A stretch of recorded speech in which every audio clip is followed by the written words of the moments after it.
The cafe clock showed 9:47 p.m. when Claire Whitman finally accepted the truth.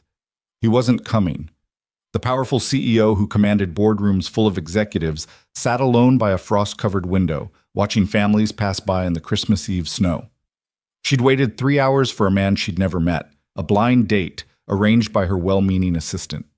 Across the city, Ethan Moore sprinted through icy streets, his 7-year-old daughter's hand gripped tight in his, knowing he was impossibly late, knowing she probably left, but running anyway because maybe, just maybe, someone might finally wait for him. Before we begin, if you're watching from anywhere in the world, drop your city in the comments below. I want to see how far this story travels. And if this story touches your heart, hit that like button and stay until the very end. Because what happens next will restore your faith in second chances. The first snowfall of December always made Claire Whitman remember what loneliness felt like. Not the kind of loneliness that came from being alone. She'd mastered solitude years ago, turned it into an armor that protected her in glass-walled conference rooms and charity galas, where everyone wanted something. No, this was the deeper kind, the kind that settled into your bones during the holidays when the entire world seemed paired off, wrapped in warm embraces while you stood outside looking in. She pressed her palm against the cafe window, feeling the cold seep through the glass. Outside, Christmas Eve unfolded in perfect cinematic sequences, couples sharing scarves, children tugging their parents toward store windows still glowing with holiday displays, an elderly man helping his wife navigate an icy patch on the sidewalk. Everyone had someone, everyone except her. "More tea, Miss Whitman?" The barista appeared at her elbow, concern evident in her young face. The girl couldn't have been more than 22, probably working holiday shifts to pay for college. She'd been refilling Claire's cup every 20 minutes for the past 2 hours, each time with a sympathetic smile that made Claire want to crawl under the table. "No, thank you, Maya." Claire glanced at the name tag, made herself smile. People skills, even when your heart was cracking. Especially then. "I'm fine." But she wasn't fine. The tea had gone cold an hour ago, and she'd stopped drinking it around the same time she'd stopped checking her phone every 30 seconds. Now it was just a prop, something to wrap her hands around so she looked less pathetic sitting alone in a cafe on Christmas Eve. 6:45, the invitation had said. The corner cafe on Madison Street. I'll be the one trying not to look nervous. She'd laughed when she read that last line, had felt a flutter of something that might have been hope. The messages leading up to tonight had been different from the usual corporate small talk that filled her days. Thoughtful. Funny. Real. In a way that made her think maybe Rachel had been right. Maybe it was time to try again. Just one date, her assistant had pleaded 3 weeks ago, practically vibrating with excitement as she perched on the edge of Claire's desk. "My cousin knows this guy. He's perfect for you. Successful, smart, great sense of humor. And Claire, he's been through some stuff too. He gets it." Claire had wanted to say no, should have said no. She'd built an empire by trusting her instincts, and her instincts said that 38-year-old CEOs didn't find love through blind dates arranged by overeager assistants. But Rachel had looked so hopeful, and Claire had been so tired of spending Friday nights alone in her penthouse, watching other people's lives unfold on Netflix, while hers remained stubbornly static. So she'd said yes, had let herself imagine just for a moment that maybe this time would be different. 7:15 her phone had read when she first checked it. 15 minutes late. Traffic, probably. Christmas Eve in the city was chaos. 7:45, 30 minutes. Maybe he'd gotten caught up at work. She understood that better than anyone. How a single meeting could spiral. How deadlines didn't care about personal plans. 8:30. An hour and 45 minutes. The excuses were getting harder to manufacture. Now, at 9:47, there were no excuses left. Just the cold, hard truth that she'd been stood up. Again.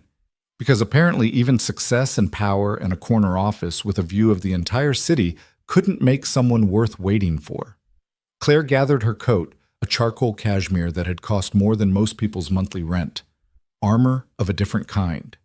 She was fishing for her wallet when her phone buzzed. Her heart jumped. Stupid, treacherous organ. But it was just her mother. "Merry Christmas Eve, darling. Your father and I are at the Hendersons' party. You should be here. Everyone's asking about you. When are you going to stop hiding behind that company and find yourself a life? Claire deleted the message without responding. Her mother had never understood that Whitman Industries wasn't where she hid from life. It was the only place where life made sense, where hard work meant results, where contracts were honored, where if someone said they'd meet you at 6:45, they actually showed up. Unlike blind dates who left you sitting alone in cafes while Christmas carolers strolled past the windows singing about joy and peace and goodwill toward men. Leaving, Miss Whitman? Maya appeared again, and this time Claire heard the pity in her voice. Yes. Thank you for your patience tonight. Claire pulled out a $100 bill, left it on the table. Merry Christmas, Maya. Ms. Whitman, that's too much. Buy yourself something nice. You've earned it. Claire was halfway to the door when she heard it, a child's laughter, bright and pure, cutting through the cafe's ambient jazz. She turned instinctively toward the sound and saw a little girl, maybe 6 or 7, sitting with her grandfather at a corner table, both of them bent over a coloring book. The girl's tongue poked out in concentration as she carefully stayed within the lines of what looked like a Christmas tree. Something twisted in Claire's chest. She'd wanted that once. The family, the traditions, the casual intimacy of coloring books and cocoa. Had almost had it, before Michael showed her exactly what happened when you let someone past your defenses. Before she learned that love was just another word for leverage, and vulnerability was a weakness people exploited. She pushed through the cafe door, and the cold hit her like a slap.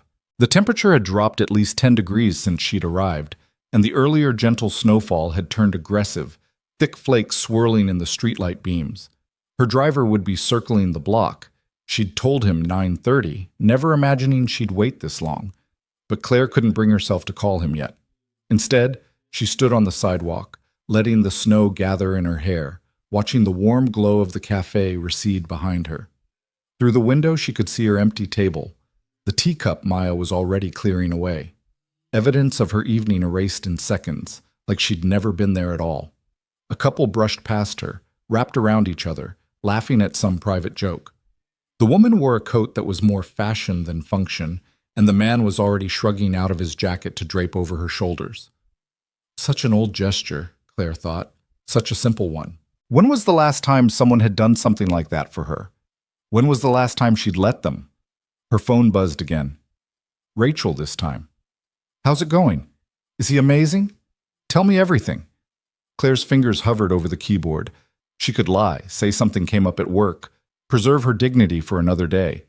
But she was so tired of lying, of pretending everything was fine, when she felt like she was slowly disappearing into the life she'd built.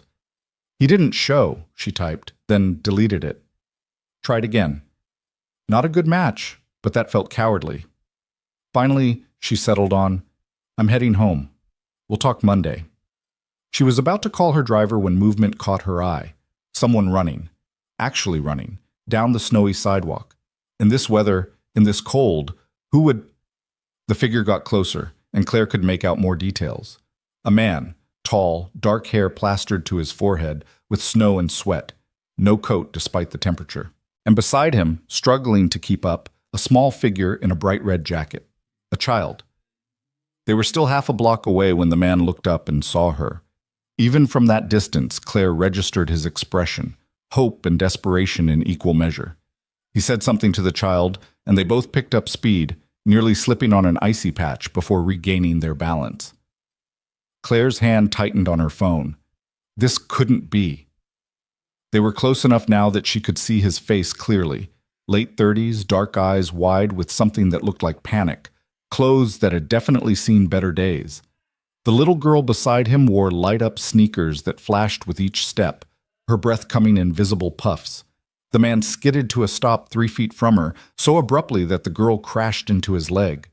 For a moment, they just stood there, all three of them, while snow fell and carolers sang somewhere in the distance, and the entire world seemed to hold its breath. Claire? The man's voice was rough, winded. Claire Whitman? She couldn't speak, could only stare at this disheveled stranger, and the child clutching his hand, both of them soaked through and shivering. I'm Ethan. He gulped air, pressed a hand to his side like he had a stitch. Ethan Moore. I'm so sorry I'm late. I'm so sorry. I can explain everything. I swear I can explain. Just please. His voice cracked.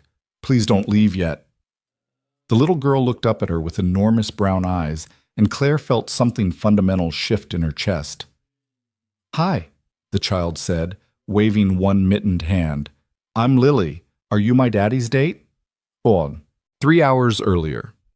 Ethan Moore had exactly $47 in his checking account, a daughter who needed new winter boots, and 30 minutes to transform himself from exhausted single father into someone a successful woman might actually want to spend an evening with. The odds were not in his favor. Daddy, your tie is crooked. Lily appeared in his bedroom doorway, already dressed in her pajamas even though it was barely 6 o'clock. She'd picked the ones with snowflakes, her favorites, and her dark hair was still damp from her bath. Want me to fix it? Please. Ethan knelt down to her level, felt her small fingers work the knot with surprising expertise. At 7 years old, Lily had become adept at things children shouldn't have to know. How to tie a tie, how to make box mac and cheese, how to be quiet when Daddy was on an important phone call with potential clients who might, maybe, possibly hire him again. There. She stepped back, assessed him with the critical eye she'd inherited from her mother. You look very handsome. The lady is going to like you. You think so? Ethan checked his reflection in the mirror over his dresser. The suit was the same one he'd worn to job interviews for the past 6 months, slightly too big now after the stress weight he'd lost. The shirt was clean but not crisp. Their iron had broken 3 weeks ago, and a new one wasn't in the budget. The tie, now properly knotted, was the nicest thing he owned, a Christmas gift from better days. He looked like a man trying too hard. Looked exactly like what he was. Someone desperate for this to work. I know so. Lily climbed onto his bed, sat cross-legged in the center of his faded comforter. Mrs. Chen says you need someone to make you smile again. She says you work too hard and forget to be happy. Ethan's jaw tightened. Mrs. Chen, their neighbor who watched Lily most evenings while Ethan drove for a rideshare service, meant well. But she had no idea what it took to keep their heads above water, to make sure Lily had everything she needed even when it meant Ethan had nothing. Mrs. Chen talks too much, he said, softer than he intended. And I'm plenty happy. I have you, don't I? You have me. Lily's expression turned serious, the way it sometimes did when she seemed older than her years. But you should have more happy, Daddy, not just me happy. The words hit him harder than they should have. When had his daughter started worrying about his happiness? When had he let his loneliness become so obvious that a 7-year-old felt responsible for fixing it? Come here, Lilybug.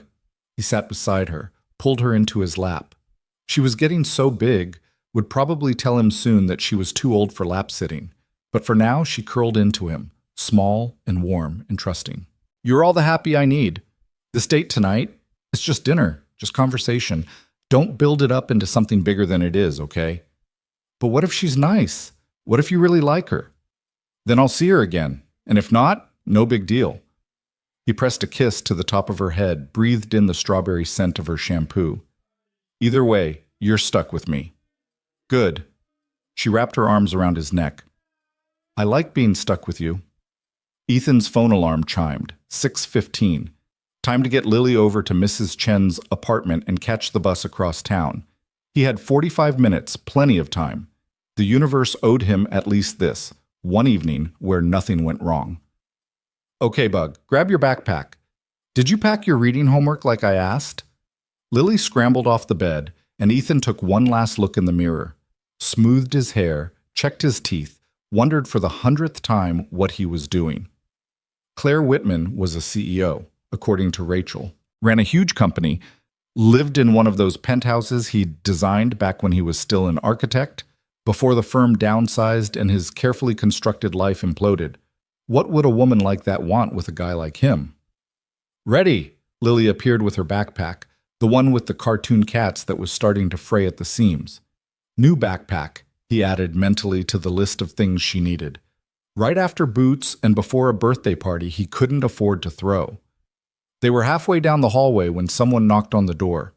3 quick raps, then Mrs. Chen's voice. Ethan? Are you there? Dread pooled in Ethan's stomach. Mrs. Chen never came up unless something was wrong. He opened the door to find his elderly neighbor in her coat, worry lines deep around her eyes. "I'm so sorry," she said before he could speak. "My daughter just called. My grandson is in the emergency room. They think it's appendicitis. I have to go. I have to leave right now." The world tilted. Of course. Of course you do. Will he be okay? They don't know yet. I'm so sorry about tonight. I know you had plans. Don't apologize. Family first. Go. Be with them. Ethan was already calculating, already trying to solve the unsolvable. He could call the other neighbors, but the Johnsons were visiting family out of state, and the Patels both worked nights. His parents lived 3 hours away. There was no one. "I'll figure something out." Mrs. Chen squeezed his hand, her skin papery and cold. "Call your date. Explain. She'll understand." Would she? Ethan didn't even have Claire's number. Everything had been arranged through Rachel, his cousin's wife, who'd been trying to set him up for months. He had a name, a place, a time. That was it.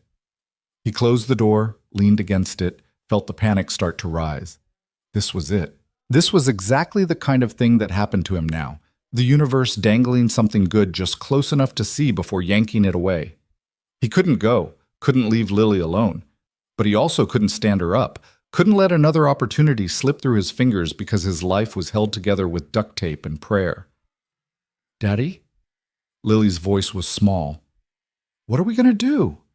Ethan looked at his daughter, at her worried face and her snowflake pajamas, and felt something settle in his chest. This was his life. This was his reality, and any woman worth his time would have to understand that. "Change of plans, Bug," he said, forcing brightness into his voice. "How would you like to come with Daddy on his date?" Lily's eyes went wide. "Really? But won't the lady mind?" "If she minds, then she's not the right lady. Now go put on your red jacket, the warm one, and your good shoes. We're going to be late, but we're going together." 10 minutes later, they were at the bus stop, Lily bouncing on her light-up sneakers while Ethan checked the time obsessively on his phone. 6:37. The bus was supposed to come at 6:35. He could still make it, could still walk in maybe 20 minutes late with a good explanation and an adorable kid to soften the blow. The universe wasn't finished with him yet. At 6:45, the exact moment he was supposed to be walking into the cafe, the bus still hadn't come. At 7, Ethan was on the phone with the transit authority, learning that the bus had broken down and a replacement wouldn't arrive for at least another 40 minutes. "Daddy, it's okay," Lily said, tugging on his coat. "We can try again another night." But Ethan was already doing the math. The cafe was on Madison Street, maybe 3 miles from here. 3 miles in the snow, with a 7-year-old. Impossible. Insane. He thought about Claire Whitman sitting in that cafe, waiting. Thought about the messages they'd exchanged, the way she'd signed her last one. "Looking forward to meeting you, Ethan. I think this might be something good." When was the last time he'd had something good? "Lily," he said, crouching down to meet her eyes. "How do you feel about an adventure?" By the time they reached Madison Street, Ethan's lungs were burning and Lily was flagging despite her best efforts. They'd run when they could, walked when they couldn't, navigating icy sidewalks and holiday crowds while Ethan silently cataloged everything that could go wrong. Lily could get sick from the cold. She could slip and fall. He could be dragging her across town for nothing because surely, the woman was long gone. But they kept going because Ethan had learned a long time ago that stopping meant giving up, and giving up was a luxury he couldn't afford. "There," Lily pointed ahead. "I see it, the corner cafe." Ethan's heart hammered as they approached. Through the frosted windows, he could see people inside, warm and dry and normal. And there, standing on the sidewalk like she was waiting for a cab, was a woman in a charcoal coat, dark hair falling loose around her shoulders, snowflakes catching in the strands. A face that was beautiful in a way that made Ethan's breath catch. Not magazine cover beauty, but something deeper. The kind of face that told stories if you looked long enough. "Claire?" he heard himself say as they stumbled to a stop in front of her. "Claire Whitman?" She turned, and Ethan saw everything play across her features in seconds. Surprise, confusion, assessment. Her eyes traveled from his face to Lily's and back again, and Ethan waited for the judgment, the dismissal, the polite words that would send him back into the cold. Instead, after Lily's cheerful introduction, Claire did something Ethan hadn't expected. She smiled. Not a polite CEO smile or a forced social smile. A real one, small and uncertain, that reached her eyes and made them warm. "Hi, Lily," she said, her voice softer than Ethan had imagined. "It's very nice to meet you." She looked at Ethan, and he saw the question there, the wariness, but also curiosity. "And Ethan, you ran all the way here?" "The bus broke down." The words tumbled out. "Our babysitter had an emergency. I couldn't leave Lily alone, and I didn't have your number to call, and I know I'm late, and I know this looks crazy bringing my daughter to a first date, but I couldn't just not show up. I couldn't just—" He stopped, realized he was rambling, tried again. "I'm sorry. I'm so sorry for making you wait." 3 hours, Claire said quietly. "I waited 3 hours." Ethan felt his last hope crumble. Of course. 3 hours. She'd given him 3 hours, and then he'd shown up like this, a mess, with a child in tow. What had he been thinking? "I understand," he started. I shouldn't have—" "Why?" Claire interrupted. She was looking at him strangely, her head tilted. "Why did you come? After 3 hours in a snowstorm, you had to know I'd probably be gone. Why not just call it a loss?" Ethan met her eyes, and something in her gaze made him honest. "Because you waited," he said simply. "Because someone waited for me, and that hasn't happened in a very long time. Because maybe, just maybe, that meant something." Silence stretched between them, broken only by the sound of Lily's light-up shoes tapping the sidewalk. Then Claire smiled again, wider this time, and gestured toward the cafe. "I was just about to leave," she said. "But I think I could stay for 1 cup of coffee, if you're interested." "I'm very interested," Ethan said, and he heard the truth in his own voice. "And hot chocolate," Lily chimed in. "With marshmallows, please." Claire laughed, actually laughed, and the sound was like something unlocking. Hot chocolate with marshmallows sounds perfect. She held the cafe door open, warm light spilling out onto the snowy sidewalk, and Ethan felt Lily's hand tighten in his. "Is she nice, Daddy?" Lily whispered. Ethan watched Claire move toward a table by the window, saw her brush snow from her hair with an unconscious grace, saw the way she checked to make sure they were following before sitting down. "Yeah, Bug," he whispered back. "I think she might be." They stepped into the warmth together, leaving the cold and the chaos behind. And somewhere in the back of Ethan's mind, a voice whispered that maybe, just maybe, the universe wasn't finished with him after all.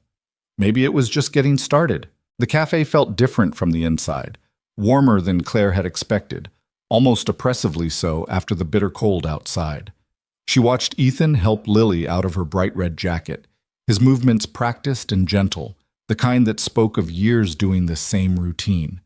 The little girl's cheeks were flushed pink from the cold and the run, her dark hair escaping from what had probably started as neat pigtails hours ago. Claire's hands were still shaking slightly as she sat down. She wasn't sure if it was from the cold or from the adrenaline of what had just happened. 10 minutes ago, she'd been walking away from this entire evening, ready to write off blind dates and hope and the whole messy business of trying to connect with another human being. Now she was sitting across from a man who'd run 3 miles through a snowstorm with his daughter in tow because he didn't want to stand her up. When was the last time anyone had fought that hard just to see her? "I'll get the drinks," Ethan said, already half standing. "What would you like? Coffee? Tea? Something stronger?" He attempted a smile, but Claire could see the nervousness underneath it, the way his eyes kept darting to hers and then away, like he was afraid of what he might find there. "Just coffee? Black." She looked at Lily, who had climbed into the chair next to her father and was now swinging her light-up sneakers, creating little flashes of pink and blue. "And hot chocolate with marshmallows, right?" Lily's face lit up. "Extra marshmallows if they have them." "I'll see what I can do." Ethan squeezed his daughter's shoulder, then headed toward the counter, leaving Claire alone with the 7-year-old who was now studying her with open curiosity. "You're very pretty," Lily announced. "Like a princess." "Are you a princess?" Claire felt a laugh bubble up, unexpected and genuine. "No, sweetheart, definitely not a princess. Just a regular person." Daddy says there's no such thing as regular people. He says everyone's special in different ways. Lily pulled a coloring book from her backpack, the same one Claire had noticed earlier with the grandfather, and flipped it open to a half-finished Christmas tree. Do you like to color? I used to. When I was your age? Claire watched the girl select a green crayon with careful consideration. I haven't colored in a very long time. That's sad. Lily pushed the coloring book across the table. You can help me if you want. This tree needs a star on top, but I'm not good at stars yet. Claire picked up a yellow crayon, felt the waxy texture between her fingers. How many years had it been since she'd held a crayon? 20? 30? Her life had become all sharp edges and clean lines, spreadsheets and contracts. Nothing as simple and pure as a yellow star on a Christmas tree. She drew the star carefully, trying to remember the technique from elementary school. 5 points, not too perfect, just right for a child's coloring book. It's beautiful, Lily beamed. You're really good at stars. Thank you, Claire found herself smiling back. You're really good at green. This tree looks perfect. From the corner of her eye, she saw Ethan at the counter, watching them. Their eyes met across the cafe, and something passed between them. An understanding, maybe, or just the acknowledgement that this situation was bizarre and awkward, and somehow exactly right. He returned a few minutes later with their drinks balanced on a small tray. The hot chocolate was piled high with marshmallows, exactly as Lily had requested, and Claire's coffee came in a proper ceramic mug, still steaming. They didn't have extra marshmallows, Ethan said apologetically. But Maya, the barista, she said these were the last ones from the back, so there's actually more than usual. Maya's nice, Claire said. She's been taking care of me all evening. The words hung there, a reminder of how long she'd waited, of how this evening had already gone so far off script that there was no pretending it was anything close to normal. Ethan sat down heavily, and for a moment none of them spoke. Lily slurped her hot chocolate, leaving a marshmallow mustache on her upper lip. Ethan stared at his coffee like it might hold answers, and Claire tried to figure out what she was supposed to do now, how this was supposed to work. I really am sorry, Ethan said finally, his voice low enough that Lily, absorbed in her coloring, didn't seem to notice. I know this isn't what you signed up for. If you want to leave, I'll understand. No hard feelings. Claire took a sip of her coffee, buying time. What did she want? An hour ago, the answer would have been simple. To go home, to forget this whole evening, to add it to the growing list of disappointments that came with trying to find connection in a world that seemed designed to keep people apart. But now, watching this man who'd literally run through a snowstorm because he'd given his word, sitting with his daughter who'd just complimented her star drawing skills, Claire wasn't sure anymore. Tell me what happened, she said instead. The whole story. From the beginning. Ethan exhaled, and some of the tension seemed to leave his shoulders. He told her about Mrs. Chen, about the grandson's emergency, about standing in his hallway trying to solve an impossible problem, about making the choice to bring Lily because leaving her alone was never an option, because his daughter was part of who he was, and any woman worth his time would need to understand that. The bus was supposed to come at 6:35, he said, tracing patterns in the condensation on his coffee mug. By 7, I knew we'd missed it. I could have gone home. Probably should have. But I kept thinking about you sitting here waiting, and I couldn't do that to someone. Couldn't be another person who makes promises they don't keep. So you ran. Claire said it as a statement, not a question. So we ran. He glanced at Lily, who was now adding ornaments to her tree with a red crayon. 3 miles in the snow with a 7-year-old. I'm pretty sure there's a parenting manual somewhere that says that's a terrible idea. Probably right next to the chapter about bringing your kid on a first date. Ethan winced. Yeah, that too. Claire found herself studying him more carefully now. The suit that had probably fit better a year ago, suggesting weight loss to stress. The shoes that were polished but worn at the heels. The haircut that was growing out like visiting a barber was a luxury he couldn't quite afford. And underneath it all, a kind of exhaustion that Claire recognized because she saw it in her own mirror every morning, the weariness of someone who'd been fighting for a long time and wasn't sure how much longer they could keep it up. Rachel told me you're an architect, she said. Something flickered in Ethan's eyes. Pain, maybe, or regret. Was. I was an architect. The firm I worked for downsized 18 months ago.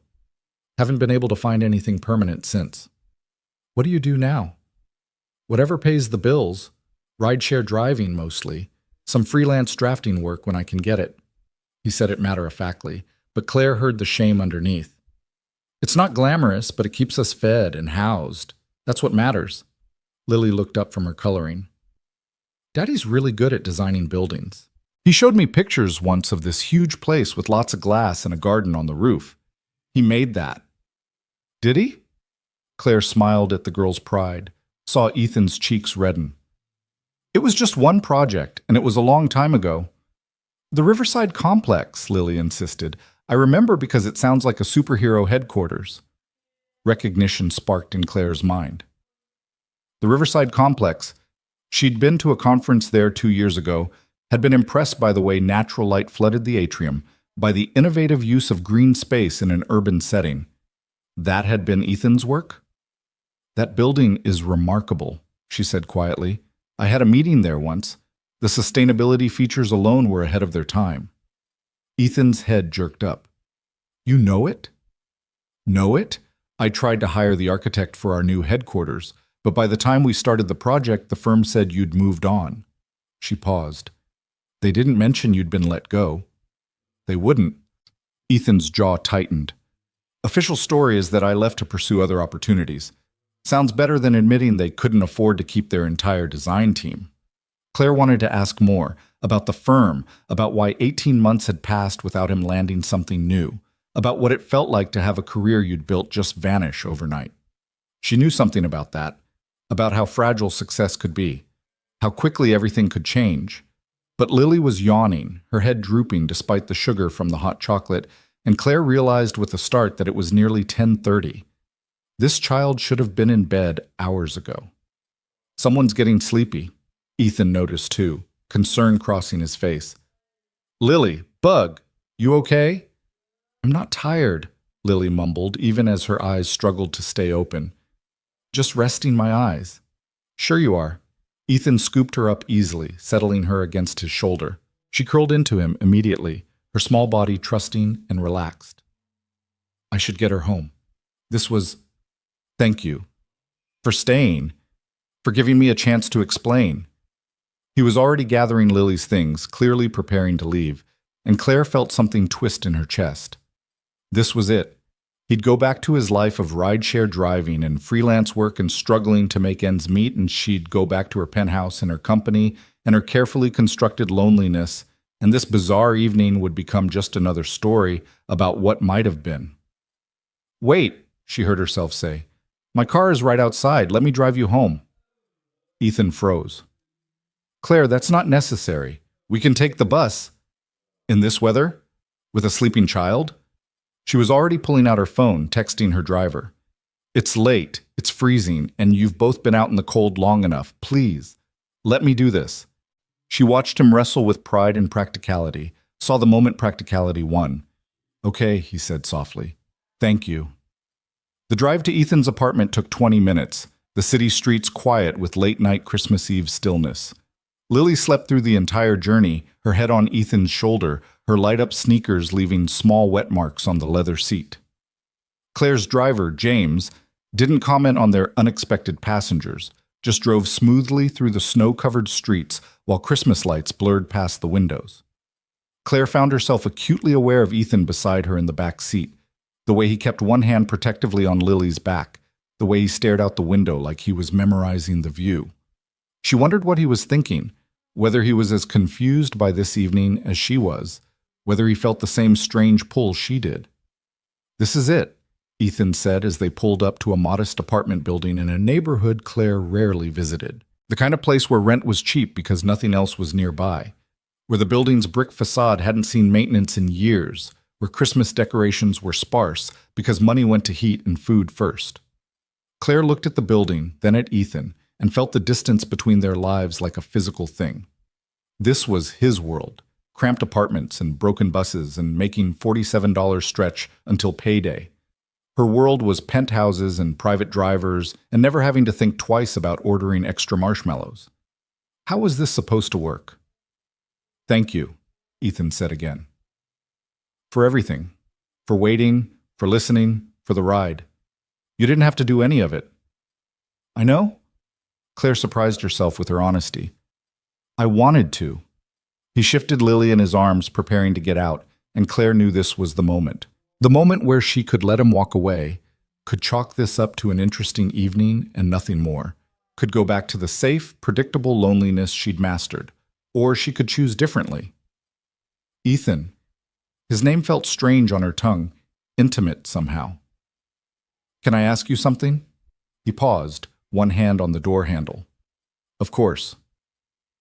Why architecture? What made you want to design buildings? The question clearly surprised him. He settled back into the seat, adjusting Lily's weight, thinking. When I was a kid, he said slowly, my family lost our house. Bank foreclosure, middle of winter, the whole nightmare scenario. We ended up in this shelter downtown, just one big room with cots, no privacy, no space that was ours. He looked down at Lily, sleeping peacefully against his chest. I remember thinking that whoever designed that place had never been homeless, had never understood what it felt like to have nowhere to belong. Because if they had, they would have made it different, warmer, more human. Claire felt her throat tighten. I wanted to design spaces that understood people, Ethan continued, that didn't just house bodies but honored lives. Every project I worked on, I tried to remember that somewhere, someone would be making memories in these buildings, falling in love, raising kids, building futures. Architecture isn't just about walls and windows. It's about giving people a place to be fully human. He stopped, seemed to realize how much he'd revealed. Sorry, you probably didn't expect a whole philosophy lecture. No, Claire said quietly. That was perfect. She meant it. In all her years of working with architects and contractors and designers, she'd never heard anyone talk about buildings the way Ethan just had. Most saw structures, profit margins, square footage. Ethan saw humanity. What about you? He asked. Why business? Why CEO? Fair question. Claire considered deflecting, giving him the polished answer she used at networking events and conference panels. But something about this evening, about this man who'd bared so much, made her want to be honest. Control, she said simply. When you're in charge, no one can take things away from you. No one can decide you're not worth keeping. The company answers to me, not the other way around. That sounds lonely. It is. The admission came easier than it should have. But it's safe. And safe feels like enough most of the time. Most of the time, Ethan echoed. But not tonight? Claire looked at him then, really looked at him. At this man who'd run through a snowstorm for her, who carried his sleeping daughter with such tenderness, who'd lost his career and his wife, and probably a dozen other things, but still found ways to be kind, who understood loneliness and fear and the desperate need to protect yourself from more hurt. Not tonight, she agreed. Lily stirred, mumbling something about stars and marshmallows, and the moment broke. Ethan smiled apologetically. I really do need to get her to bed. It's way past her bedtime. Of course. Claire found her business card in her purse, pressed it into his free hand. My direct number's on there. If you'd like to do this again, properly. Just the two of us, maybe. Ethan stared at the card like it might disappear if he looked away. You want to see me again? After all this? Especially after all this. Claire realized she meant it. You showed up, Ethan. Even when it was hard. Even when it would have been easier not to. Do you know how rare that is?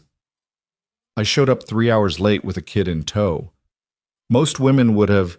I'm not most women, Claire cut him off gently. And this wasn't most dates. Call me.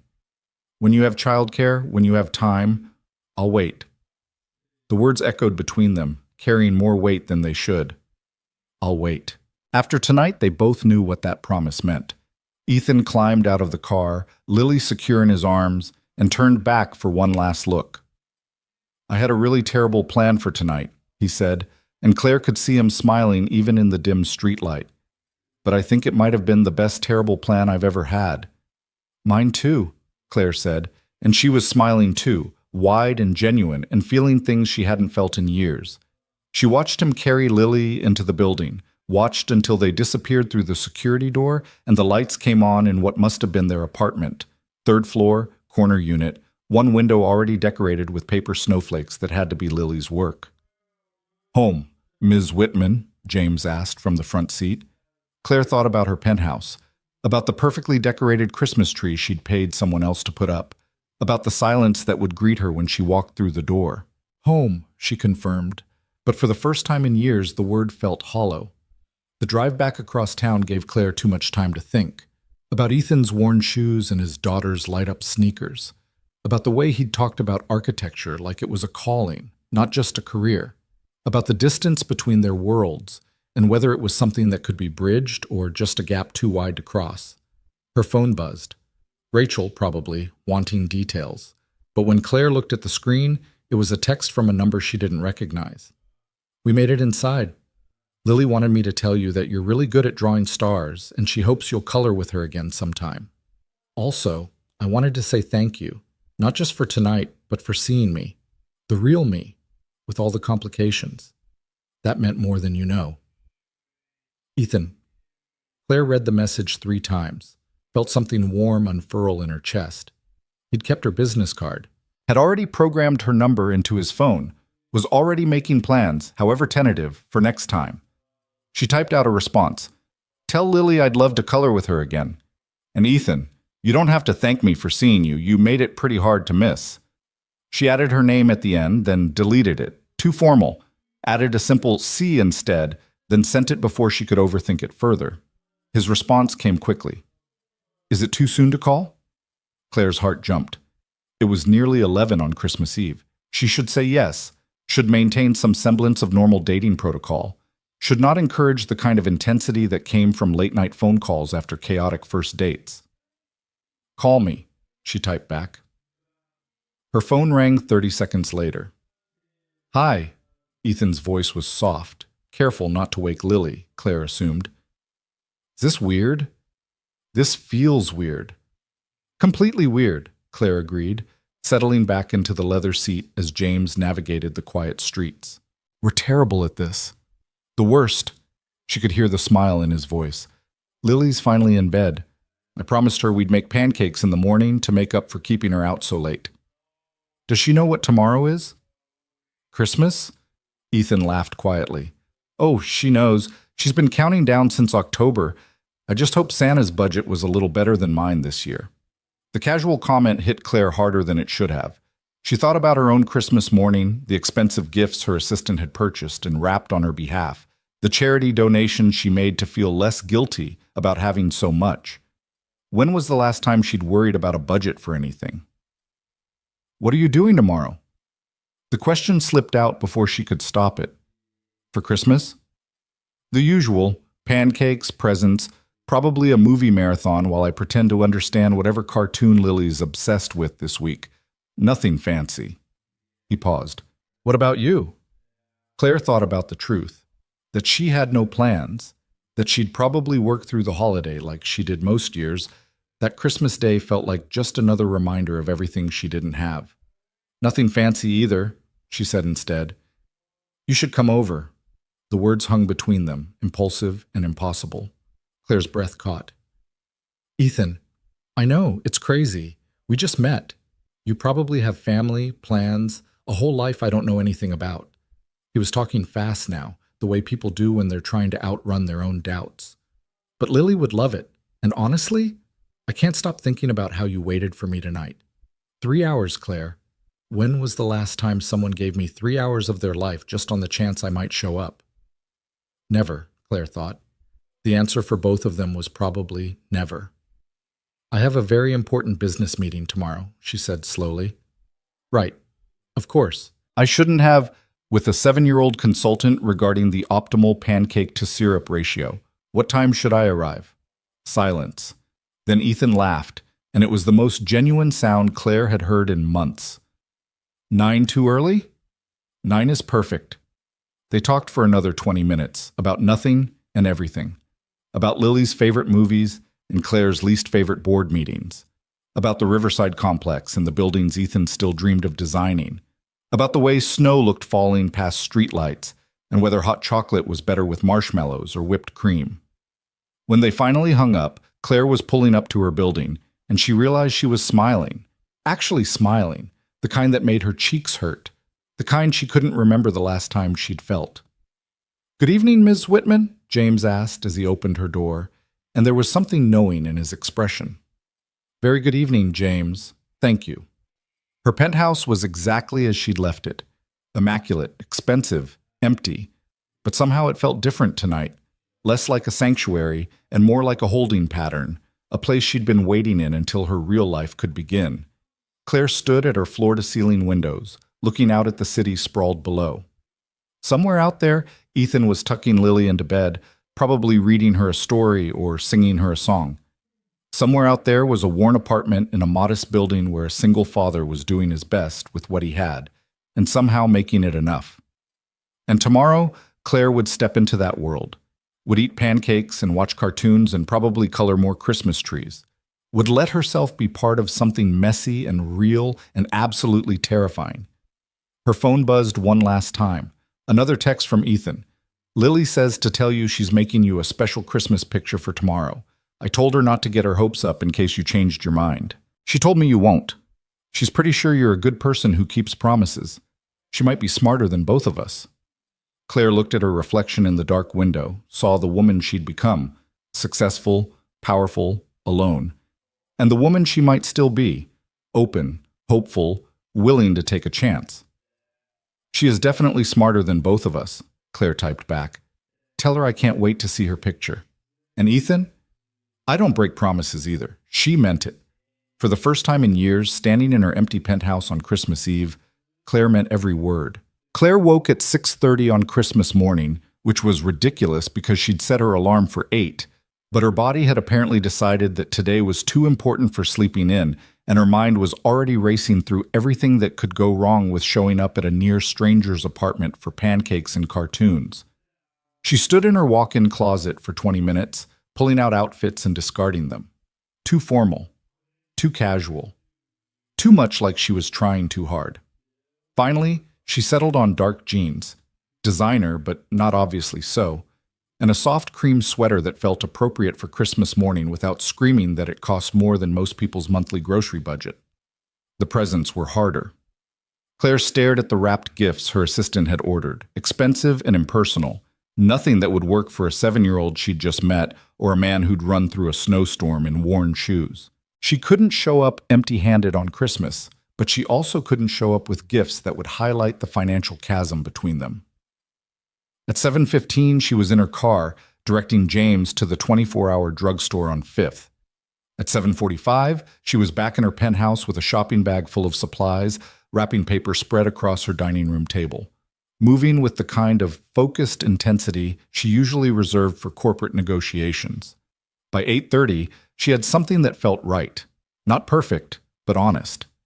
Real in a way her life rarely was anymore. The drive to Ethan's neighborhood looked different in daylight. The buildings that had seemed run down in the dark now just looked lived in, decorated with mismatched Christmas lights and window displays clearly made by children.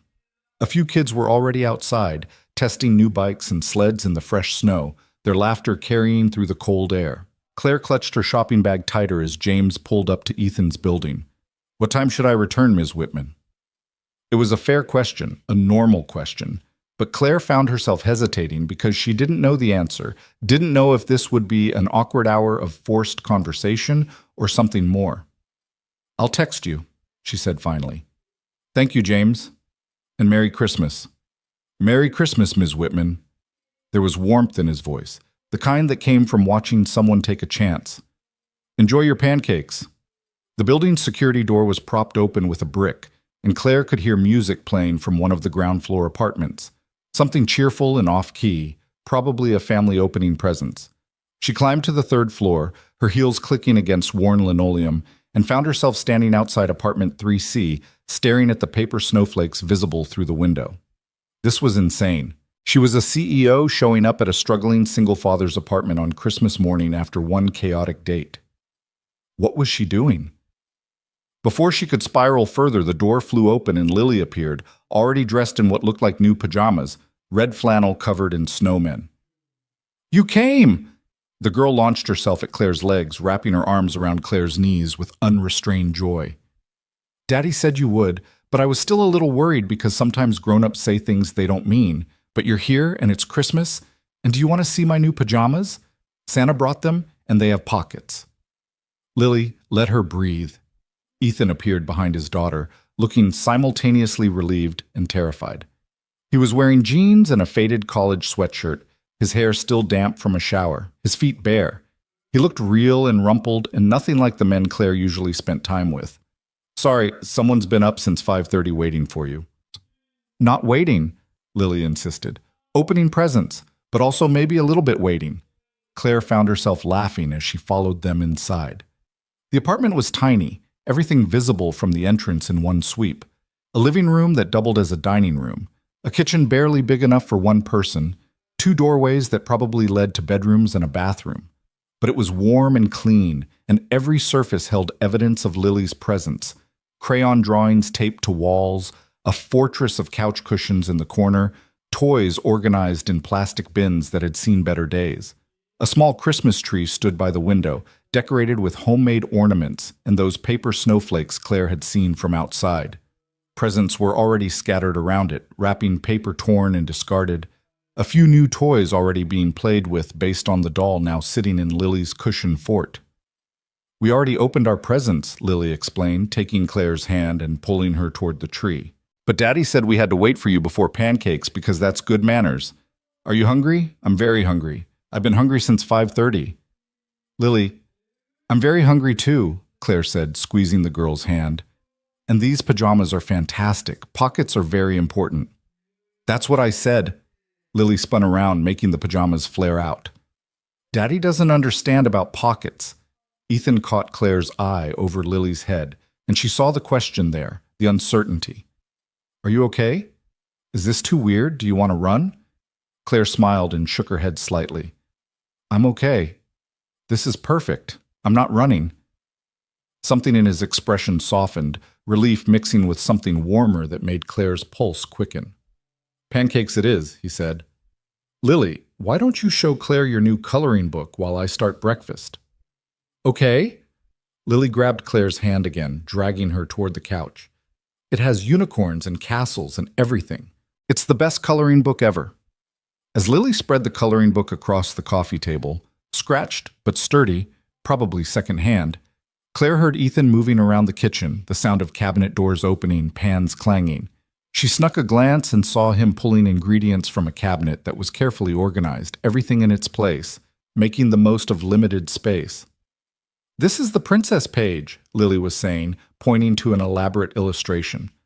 I'm going to make her dress purple because purple is the best color. What's your favorite color? Blue, Claire said, like the ocean. We've never been to the ocean, Lily said matter-of-factly.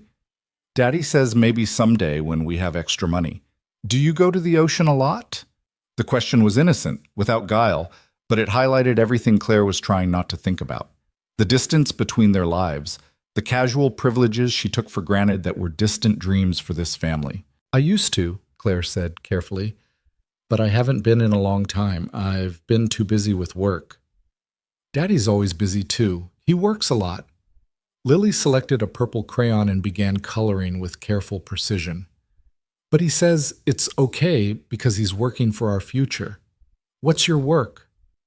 How did you explain being a CEO to a 7-year-old?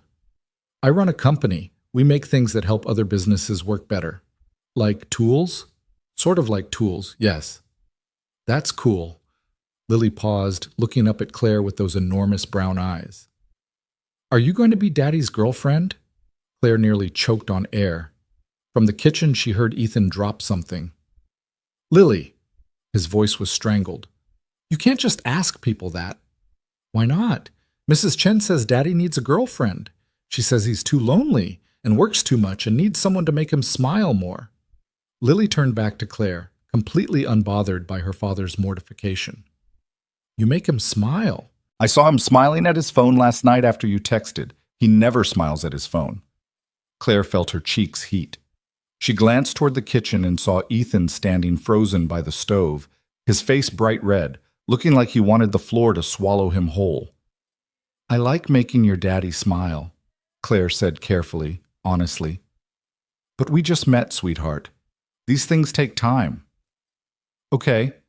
Lily went back to coloring like she hadn't just dropped a conversational bomb. But I think you should be his girlfriend.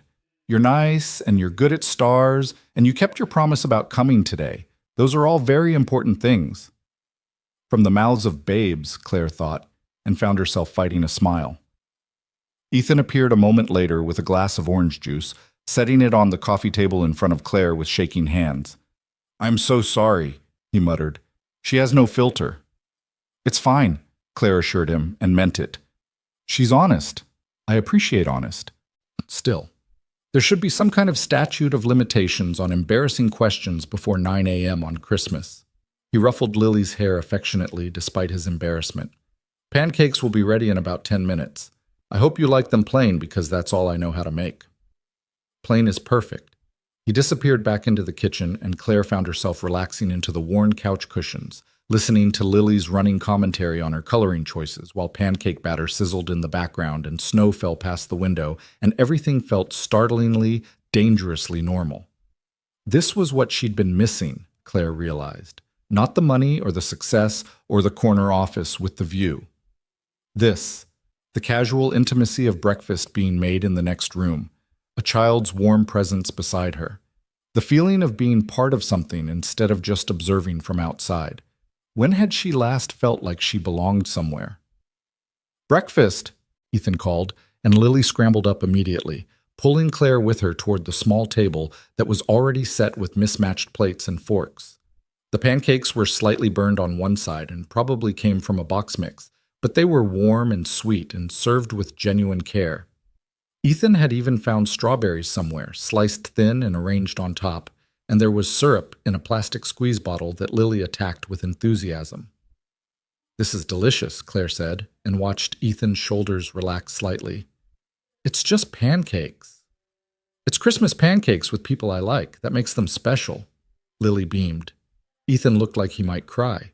They ate in comfortable chaos, Lily telling stories about every present she'd opened while Ethan occasionally interjected with corrections to her more creative embellishments. Claire learned that Santa had brought new crayons, the pajamas with pockets, a puzzle with 1,000 pieces that would probably live on their coffee table for months, and a stuffed unicorn that Lily had already named Sparkles. What did Santa bring you? Lily asked Claire suddenly. Lily, not everyone, Ethan started, but Claire held up a hand. I didn't make Santa's nice list this year, she said lightly. Too much time at work, not enough time being fun. That's sad. Lily looked genuinely distressed. Everyone should get presents on Christmas. Well, I have a present right here in my bag, Claire said, pulling out the shopping bag she'd brought. But I don't know if it's okay to open presents from people who aren't Santa. Lily looked at her father, who looked at Claire with something complicated in his expression. You didn't have to do that, he said quietly. I wanted to. She pulled out the first package, wrapped in cheerful snowman paper from the drugstore, her wrapping job amateur at best. This one's for Lily.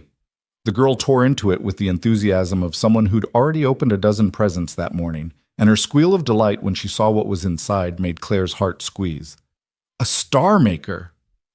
Lily held up the punch tool that would create perfect stars in paper.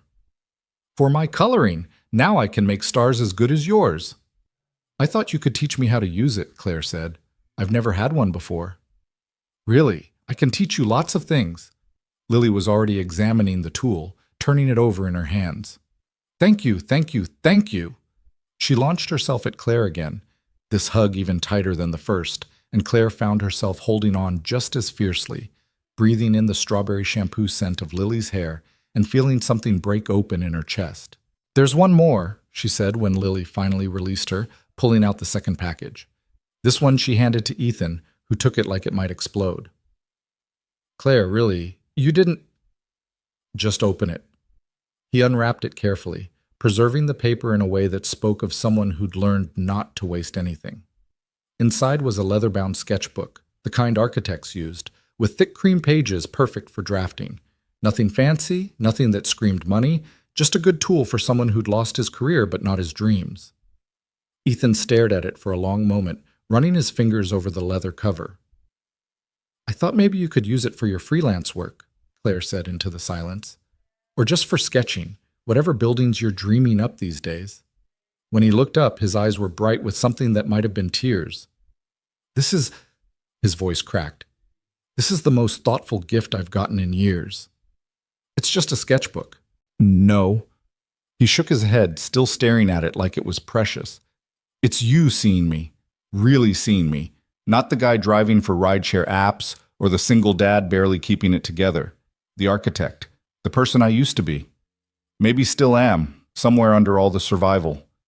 Lily climbed into her father's lap, wrapping her arms around his neck. "Don't cry, Daddy. It's Happy Christmas." "Happy tears, Bug." He kissed the top of her head, then met Claire's eyes over Lily's dark hair. "Thank you. This means more than you know." The moment stretched between them, heavy with things unsaid, until Lily squirmed free and announced she needed to try her star maker immediately. The rest of the morning unfolded in a rhythm Claire hadn't known she was missing. They colored at the coffee table while Lily demonstrated the star maker with intense concentration. They built an elaborate castle from the cushion fort, with Sparkles the unicorn as the princess. They watched the beginning of an animated movie about talking snowmen that Claire would never have chosen, but found herself enjoying anyway because Lily's running commentary was better than the actual dialogue. Around noon, Ethan ordered pizza, apologizing for not cooking lunch, though Claire couldn't imagine what else he could possibly do after making breakfast and entertaining them all morning. They ate straight from the box, paper plates spread across the coffee table because the actual table was now covered with Lily's art projects. "This is the best Christmas ever," Lily announced through a mouthful of cheese. "We should do this every year." "Lily," Ethan's warning tone was gentle but firm. "Don't get ahead of yourself." But Lily just shrugged, unworried by adult complications. "I'm just saying what's true. It is the best Christmas. Don't you think so, Claire?" Claire looked around the small apartment, at the homemade decorations and secondhand furniture, at the little girl with pizza sauce on her chin, and the man who was trying so hard not to hope for too much. Thought about her penthouse with its professional decorations and expensive emptiness. "Yeah, Lily," she said softly. "I think so too." The afternoon drifted toward evening, the winter sun already setting by 4:30, painting the sky outside in shades of pink and gold. Lily was finally starting to fade, the excitement of the day catching up with her, and she curled up on the couch with Sparkles, her eyes drooping despite her insistence that she wasn't tired. "I should probably go," Claire said quietly, not wanting to, but knowing she'd already stayed far longer than anyone would consider normal for a second encounter. "Let you guys have your evening." Ethan glanced at Lily, who was fighting sleep with decreasing success, then back at Claire. "Walk me to the door?" They moved to the apartment's entrance, out of Lily's line of sight, and suddenly the small space felt impossibly intimate. Ethan leaned against the door frame, close enough that Claire could see the flecks of gold in his brown eyes, could smell whatever soap he'd used that morning.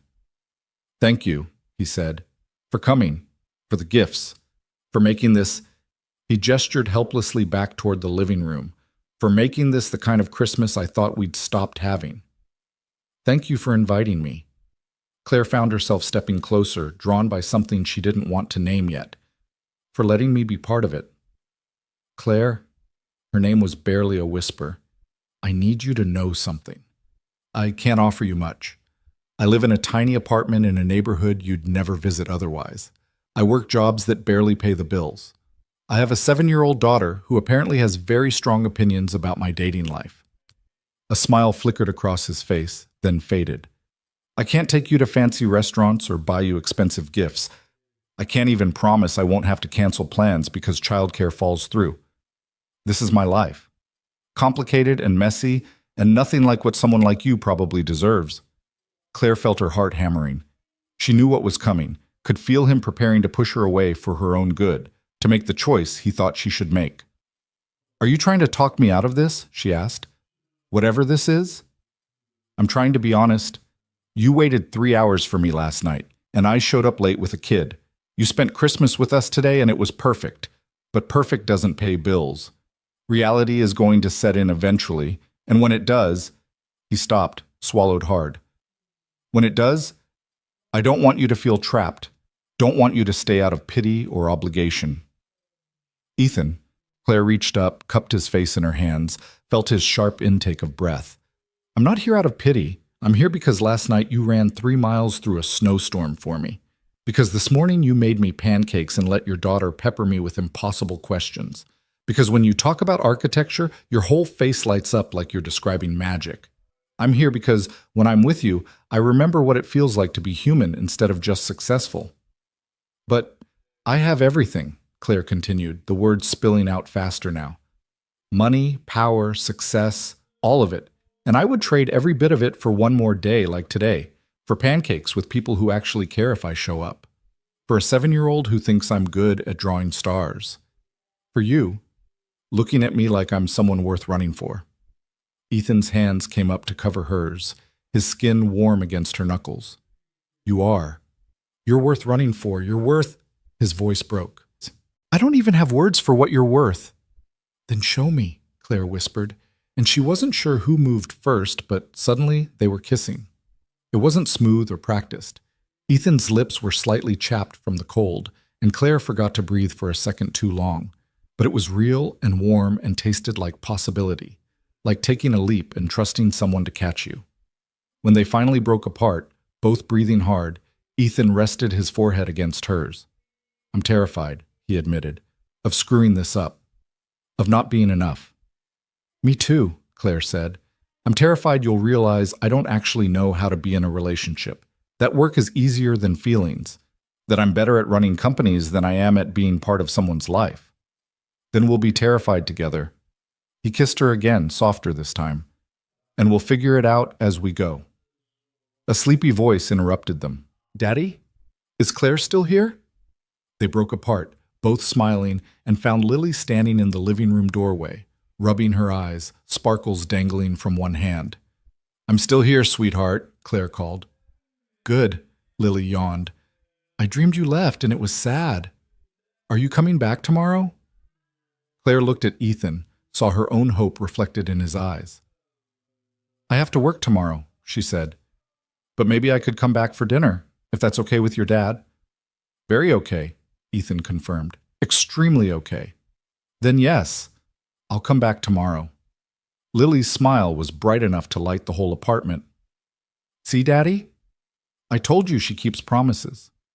Later, after Claire had said her goodbyes, another hug from Lily, a lingering kiss from Ethan at the door that made her toes curl. She sat in the back of her car watching the building recede through the rear window. Good day, Ms. Whitman? James asked. Claire touched her fingers to her lips, still feeling the ghost of Ethan's kiss. Thought about the sketchbook she'd given him and the way his hands had trembled when he held it. Thought about Lily's laughter and terrible pizza and a cushion fort that felt more like home than her penthouse ever had. The best day, she said. The absolute best. Her phone buzzed. Ethan, already missing her, already planning tomorrow. Lily's asleep. She made me promise to tell you that you're invited to every Christmas from now on. I told her that's a big commitment. She said some people are worth committing to. She's 7, and she's smarter than both of us combined. Claire laughed, typed back through happy tears she couldn't quite explain. She really is. See you tomorrow, Ethan. See you tomorrow, Claire. And Claire, today was the best Christmas I've had in years. Maybe ever. Thank you for taking a chance on us. Thank you for being worth the chance. She rode home through the darkening city, watching Christmas lights blur past the window, and for the first time in longer than she could remember, Claire Whitman wasn't lonely, wasn't wondering what was missing from her perfect, carefully constructed life. She'd found it, in a tiny apartment with secondhand furniture and a little girl who believed in promises. With a man who'd lost everything but still knew how to hope. Tomorrow she'd go back to work, back to board meetings and contracts and the empire she'd built. But tomorrow night, she'd have dinner with Ethan and Lily. And the night after that, maybe they'd color together, or build another cushion fort, or just sit on that worn couch and watch cartoons. The details didn't matter. What mattered was showing up, being present, choosing connection over safety, mess over perfection, love over loneliness. Claire smiled at her reflection in the dark window, already counting the hours until she could go back. The weeks that followed Christmas moved faster than Claire had expected, and slower than she wanted, time doing that strange accordion thing where days with Ethan and Lily stretched into perfect eternities, while the hours between visits compressed into restless waiting. She went back to work the day after Christmas, walked into Whitman Industries with the same confident stride she'd perfected over 15 years, but something fundamental had shifted. The corner office felt smaller somehow, the view less impressive. When her executive team presented quarterly projections, Claire found herself thinking about Lily's star maker, about the way the little girl had been so proud to teach her something new. "Ms. Whitman, your thoughts on the merger timeline?" Claire blinked, refocused on the conference room full of people waiting for her verdict. Right. The merger. The reason they'd all given up their holiday week to be here. "Push it to February," she heard herself say. "Let people have January with their families. The deal will still be there in 4 weeks." Her CFO looked at her like she'd grown a second head. Claire Whitman didn't delay deals for sentimental reasons. Claire Whitman was famous for her 12-hour days and weekend conference calls. But Claire Whitman had also spent Christmas eating pizza from a box with a 7-year-old and her father, and suddenly quarterly earnings felt less urgent than making it to dinner on time. She kept her promise about coming back the next evening and the evening after that. Within a week, she had a drawer at Ethan's apartment, just a small one in his dresser, filled with jeans and sweaters that cost less than her usual wardrobe, but felt more like her. Within 2 weeks, Lily started asking if Claire could help with bedtime stories. Within 3, Ethan had a key to Claire's penthouse, though he'd only used it once, clearly uncomfortable in all that expensive space. They fell into a rhythm that shouldn't have worked, but somehow did. Claire would finish at the office by 6, unheard of in her previous life, and drive to Ethan's neighborhood. Sometimes she'd bring groceries, ingredients for actual meals instead of the box mac and cheese that seemed to be Lily's preferred diet. Other times she'd just bring herself, and that seemed to be enough. Ethan still drove for the rideshare service most nights after Lily went to bed, still took freelance drafting work when he could get it. Claire wanted to help, wanted to throw money at the problem until it disappeared, but she'd learned quickly that Ethan's pride was not something to be challenged lightly. "I need to do this myself," he'd said, the one time she'd offered to cover his rent. They were sitting on his couch, Lily asleep in the next room, and his jaw had that stubborn set she was learning to recognize. "I know you're trying to help, but if I let you start paying my bills, what am I? What does that make this relationship?" "It makes it a partnership," Claire had argued. "People in partnerships help each other." "And I will help you. When I can. When I have something to offer that's actually mine." He'd taken her hand, pressed a kiss to her knuckles. "I know it doesn't make sense to you, but I've already lost so much. My career, my marriage, my sense of who I was supposed to be. I need to know I can still take care of my daughter, can still stand on my own 2 feet. Claire had wanted to push, to explain that love meant letting people catch you when you fell, but she'd seen the desperation in his eyes and understood that some battles weren't worth winning if you lost the person in the process. So she'd backed off on the money, found other ways to help. She started working from Ethan's apartment some afternoons, her laptop at his kitchen table, while Lily did homework and Ethan sketched in his new notebook. She covered dinners out, not fancy places, just the pizza joint Lily loved, or the diner with the good pancakes. Small things that Ethan could accept without feeling like charity. And slowly, carefully, they built something that felt real. But reality had a way of complicating even the best intentions. It was a Tuesday in mid-January when everything started to unravel. Claire was in her office, finalizing a contract that should have had her full attention, when her phone rang. Ethan, calling in the middle of the day, which he never did. "Hey," she answered, already reaching for her coat. "What's wrong?" "It's Lily." His voice was tight with barely controlled panic. "She fell at school. They think she broke her arm. I'm at the hospital now, but the insurance, Claire, my insurance lapsed last month. I couldn't make the payment, and I thought I had until the end of January to catch up, but apparently—" He stopped, and she could hear him breathing hard, fighting for control. "They want payment up front before they'll set the bone. $3,000. I don't have it. I don't have anywhere close to it." Claire was already grabbing her purse. "Which hospital?" "St. Mary's. But Claire, I can't ask you to." "You didn't ask. I'm coming. Don't let them do anything until I get there." She made it to the hospital in 15 minutes, a drive that should have taken 30, and found Ethan in the emergency room waiting area with Lily curled in his lap. The little girl was crying quietly, cradling her left arm, and the sight of her in pain made something fierce and protective surge in Claire's chest. "Hey, sweetheart." Claire knelt in front of them, gently brushed Lily's hair back from her tear-stained face. "I hear you had a rough day." "It hurts," Lily whimpered. "And Daddy says they can't fix it yet, and I don't understand why." Claire met Ethan's eyes over Lily's head and saw shame there, raw and bleeding. This was a father who would have given anything to spare his daughter pain, who was being forced to watch her suffer because of insurance paperwork and numbers in a bank account. "They can fix it," Claire said firmly. "Right now, let me talk to the desk." 5 minutes and 1 credit card later, Lily was being wheeled back to radiology. Ethan stood frozen in the waiting room, staring at the floor, his hands shaking. "Ethan." Claire touched his arm gently. "She's going to be fine. Kids break bones. They heal." "I couldn't pay for it." His voice was hollow. "My daughter was in pain and I couldn't pay to make it stop. What kind of father can't afford to take care of his own kid? The kind who's doing the best he can with impossible circumstances. The kind who loves his daughter enough to swallow his pride and call for help." Claire moved to stand in front of him, made him look at her. "You didn't fail her, Ethan. The system failed you. There's a difference. You paid $3,000 like it was nothing, like it was a cup of coffee." He laughed, bitter and broken. "Do you know how long it would take me to save $3,000? Months, Claire.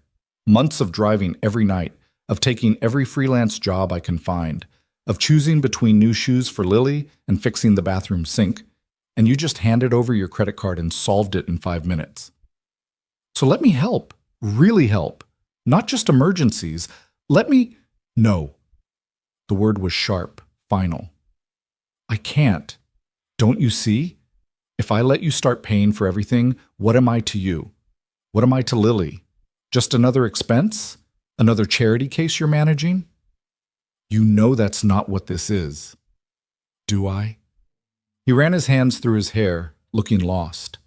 "Claire, you live in a world where $3,000 is a credit card swipe. I live in a world where $3,000 is the difference between keeping the lights on and sitting in the dark. How is this supposed to work? How do we build a life together when our lives are so different we might as well be speaking different languages?" Claire felt something crack in her chest. "Are you saying you want to end this?" "I'm saying I don't know." Ethan's eyes were wet. "I'm saying I love you, and I do. I love you so much it scares me.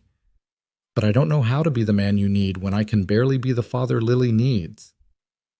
"You are exactly the father she needs, and you're—" Claire's voice broke.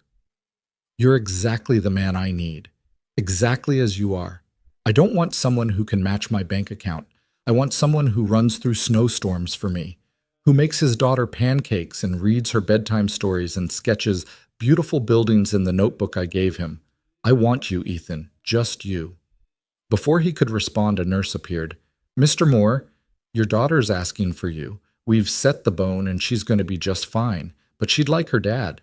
Ethan went, and Claire sank into one of the uncomfortable plastic chairs, feeling the weight of reality settle heavy on her shoulders.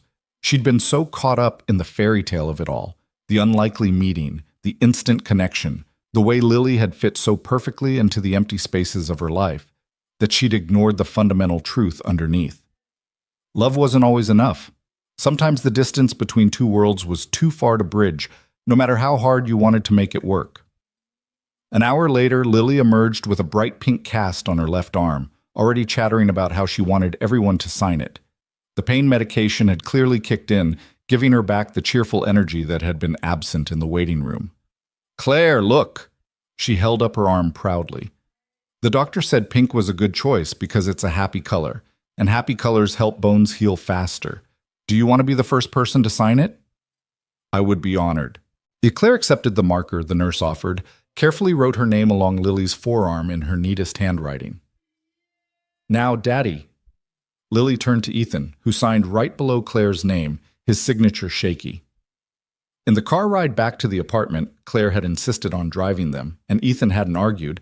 Lily fell asleep in the back seat, exhausted from pain and medication and the drama of the day. Claire and Ethan sat in silence, the space between them feeling wider than the few inches of car seat. "I'll pay you back," Ethan said finally. I don't know how long it'll take, but I'll pay you back every dollar. I don't want you to pay me back. I need to. Please, let me have this. Claire understood then that this wasn't about the money. It was about dignity, about being able to look himself in the mirror and know he'd taken care of his responsibilities. She might not agree, might think it was foolish pride, but she could respect it. Okay, she said quietly, whatever you need. They got Lily settled in her bed, Sparkles the unicorn tucked under her good arm, and she was asleep again within minutes. Ethan stood in the doorway watching her breathe, and Claire stood behind him, not touching, just present. She's everything to me, he said, my whole world, and today I couldn't protect her from something as simple as a broken bone. What happens when it's something bigger? What happens when she needs something I really can't provide? Then we figure it out together. Claire moved closer, rested her hand on his back. That's what people who love each other do. They figure it out. But that's just it. Ethan turned to face her, and his eyes were full of a pain that had nothing to do with Lily's arm. You're always the one figuring it out. You're always the one with the solutions, the resources, the ability to make problems disappear. What do I bring to this relationship, Claire? What do I offer that you couldn't get easier somewhere else? You bring yourself, your heart, your integrity, the way you love your daughter, the way you make me feel like I matter for who I am, not what I have. Claire felt tears building. You bring color to my grayscale life, Ethan. You bring laughter and cushion forts and terrible pizza and all the messy, beautiful chaos I didn't know I was missing. Isn't that enough? I want it to be. He reached up, cupped her face in his hands. I want it to be enough so badly. But I'm drowning, Claire. I'm working every hour I can, and it's still not enough to keep my head above water. And watching you swoop in and solve everything with your credit card just reminds me how far I've fallen. You haven't fallen. You're surviving. There's a difference. Is there? He dropped his hands, stepped back. Because from where I'm standing, it feels an awful lot like failing. They stood in Lily's doorway, the little girl sleeping peacefully behind them, and Claire felt the thing they'd built start to crack. Not from lack of love, the love was there, bright and fierce and undeniable, but from the weight of reality, from the fundamental inequality that colored every interaction, from Ethan's pride colliding with Claire's privilege. What do you want me to do? Claire asked, and she hated how helpless she sounded. She ran a multi-million-dollar company, commanded boardrooms full of executives, could negotiate contracts that made lawyers sweat, but she couldn't fix this. Couldn't fix him, couldn't fix them, couldn't make their worlds align through sheer force of will. I don't know. Ethan's honesty was more painful than anger would have been. I don't know what the answer is. I just know that I can't be the kind of man who lets his girlfriend pay for his daughter's medical care. Can't be the kind of father who has to call someone else when his kid is in pain. I need to figure out how to stand on my own before I can stand beside you. Does that make sense? It didn't. It absolutely didn't. Claire wanted to shake him, to tell him that partnership meant leaning on each other, that pride was cold comfort when you were alone.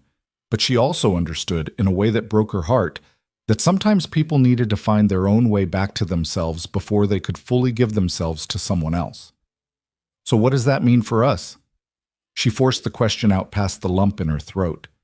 Ethan looked at her, and she saw everything she was feeling reflected in his eyes, love and fear and desperate hope all tangled together. I don't want to lose you, he said, but I also can't keep being this version of myself, the one who can't afford his daughter's medical care, the one who lives in a tiny apartment and drives other people around for money while his architecture degree collects dust. I need to figure out how to be whole again. And you can't do that with me? I don't know if I can do it with anyone right now. I'm too broken, Claire. Too much of a mess. And you deserve someone who has their life together, who can take you to nice restaurants and buy you thoughtful gifts and not have panic attacks over insurance payments. I don't want someone who has their life together. Claire moved closer, took his hands in hers. I want you. Messy, complicated, struggling, wonderful you.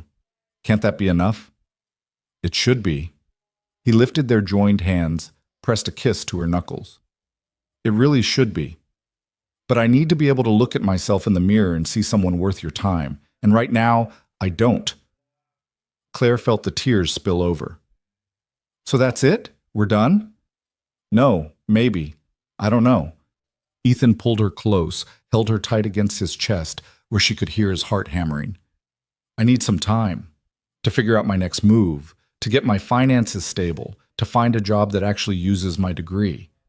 I need to know I can take care of Lily without calling you every time something goes wrong. How much time? I don't know that either. I'm sorry. I know that's not fair to you. It wasn't fair. Nothing about this was fair. But Claire also understood that sometimes loving someone meant giving them space to figure themselves out, even when every instinct screamed to hold tighter. Okay, she whispered against his chest. Take your time. Figure out what you need, but Ethan, don't disappear on me. Don't shut me out completely. I won't. I promise. He pulled back just enough to look at her, and his eyes were as wet as hers. And Claire, this isn't because I don't love you. This is because I do. Because you deserve better than what I can give you right now. You're wrong. Claire stood on her toes, kissed him soft and slow, tried to pour everything she felt into that one moment of connection. You're exactly what I need, exactly when I needed you. I just wish you could see that. She left before she could break down completely, before she could beg him to change his mind. In the elevator, she let the tears come, great heaving sobs that she muffled against her hand.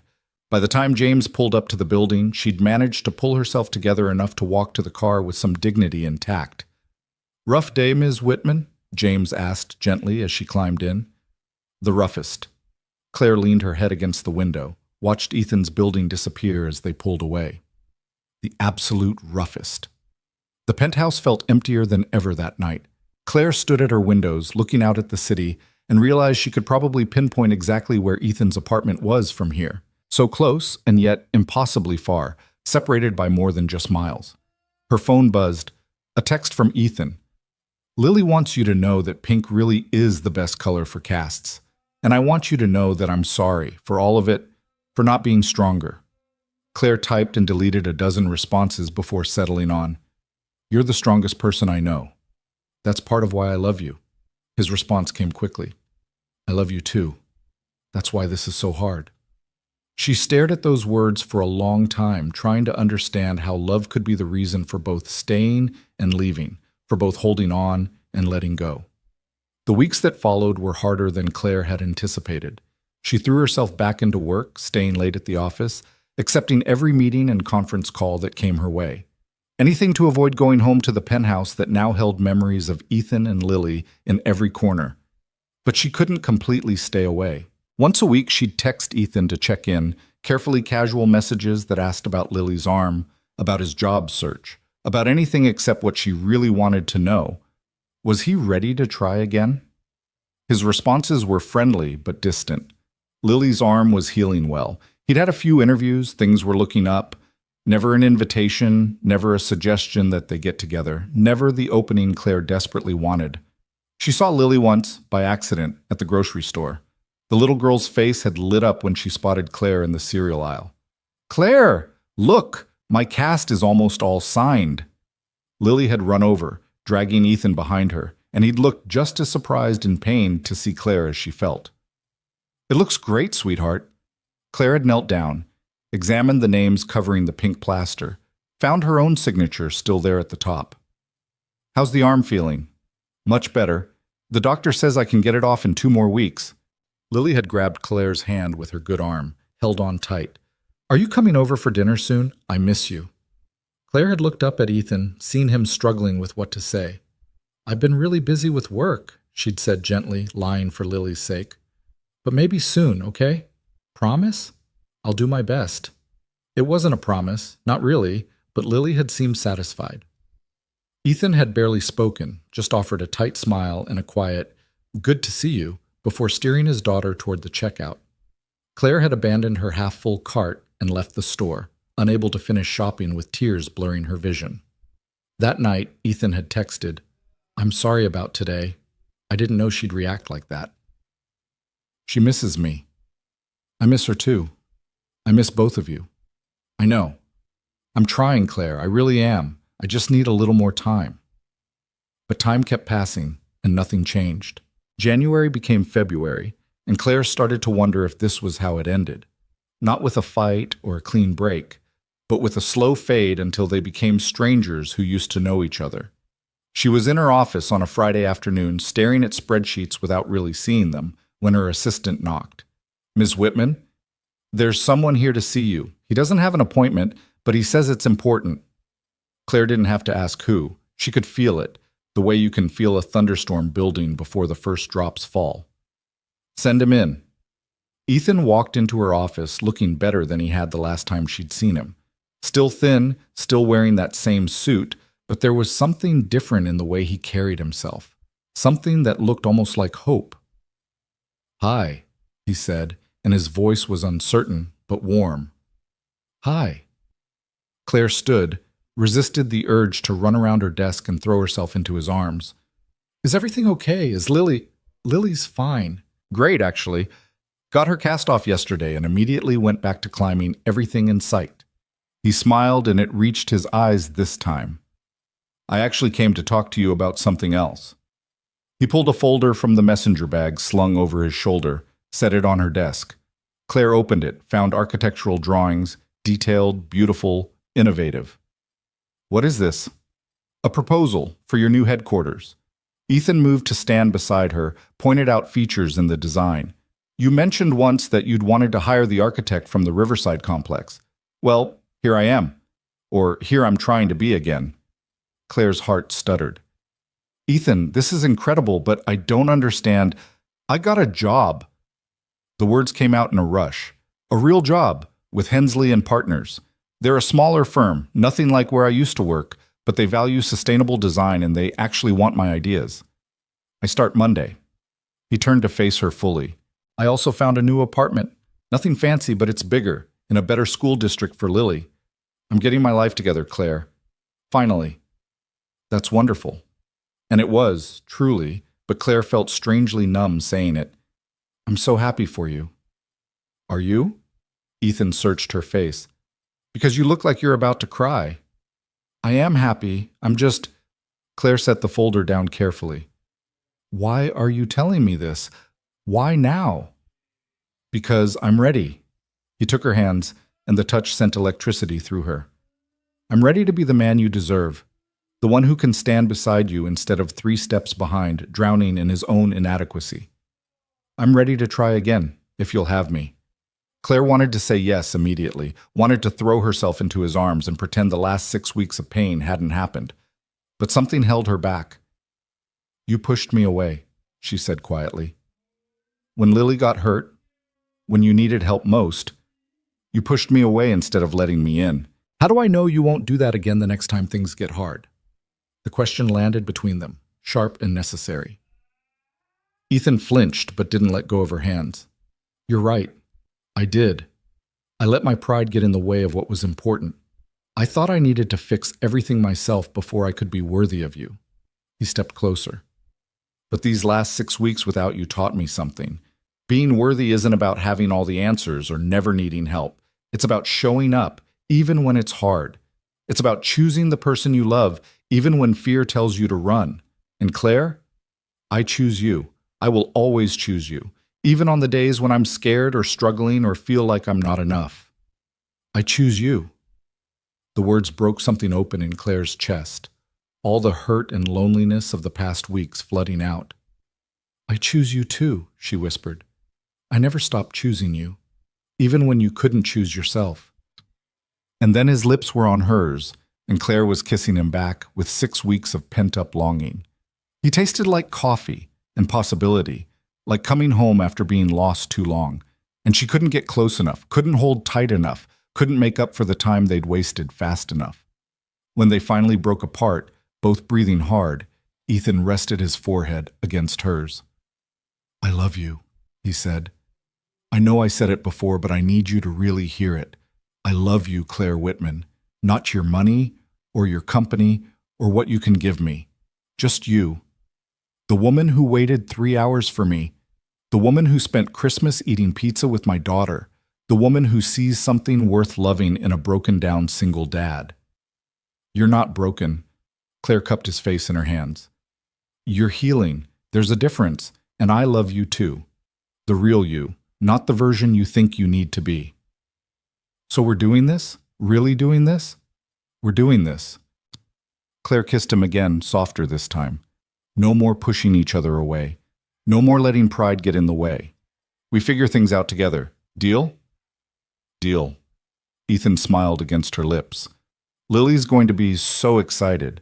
She's been asking about you every single day, sometimes twice a day. Mrs. Chen is ready to stage an intervention.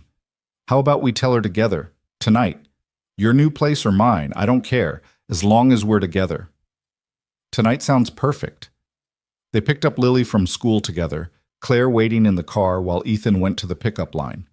Through the windshield, she watched him bend down as his daughter came running, watched Lily's face light up when Ethan whispered something in her ear, watched the little girl's head whip around searching until she spotted Claire. The squeal was audible even through the closed car door. Lily launched herself at the car, yanking the door open before Claire could even unbuckle her seatbelt. And then there were small arms around her neck and a voice chattering a mile a minute about everything Claire had missed in the past 6 weeks. And I learned to write in cursive, and I got an A on my spelling test, and Mrs. Chen got a new cat, and I named him Mr. Whiskers, even though Mrs. Chen says his real name is Tiger, but I think Mr. Whiskers is better, and I missed you so much. And are you really back for real this time? Claire held her tight, breathing in that strawberry shampoo scent, feeling pieces of herself slot back into place. I'm really back, sweetheart. For real this time. Good. Lily pulled back just enough to look Claire in the eyes, her small face serious. Because Daddy was very sad without you. He tried to hide it, but I could tell. He made sad pancakes. Sad pancakes? Claire couldn't help but smile even as her heart ached. Yeah, they tasted the same, but they felt sad. Lily nodded sagely, then brightened. But these will be happy pancakes. Can we have pancakes for dinner? To celebrate? Ethan climbed into the driver's seat, laughing. We can't have pancakes for every celebration, Bug. Why not? Because Claire might want actual dinner food. Pancakes are dinner food, Lily insisted.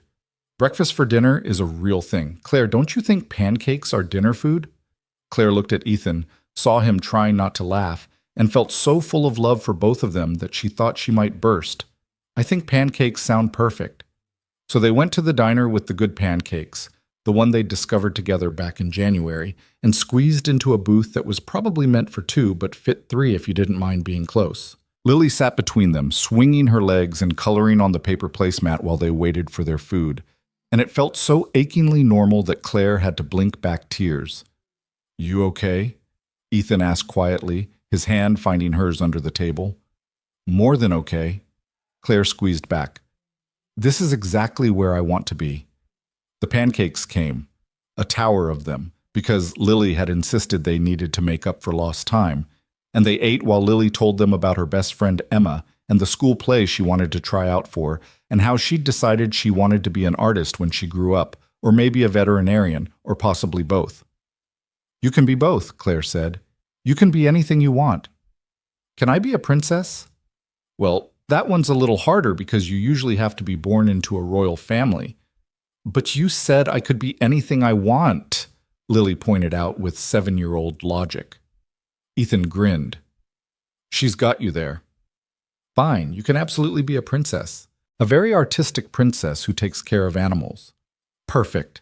Lily went back to her pancakes, satisfied, and Claire caught Ethan watching her with something soft and warm in his expression. What? She asked.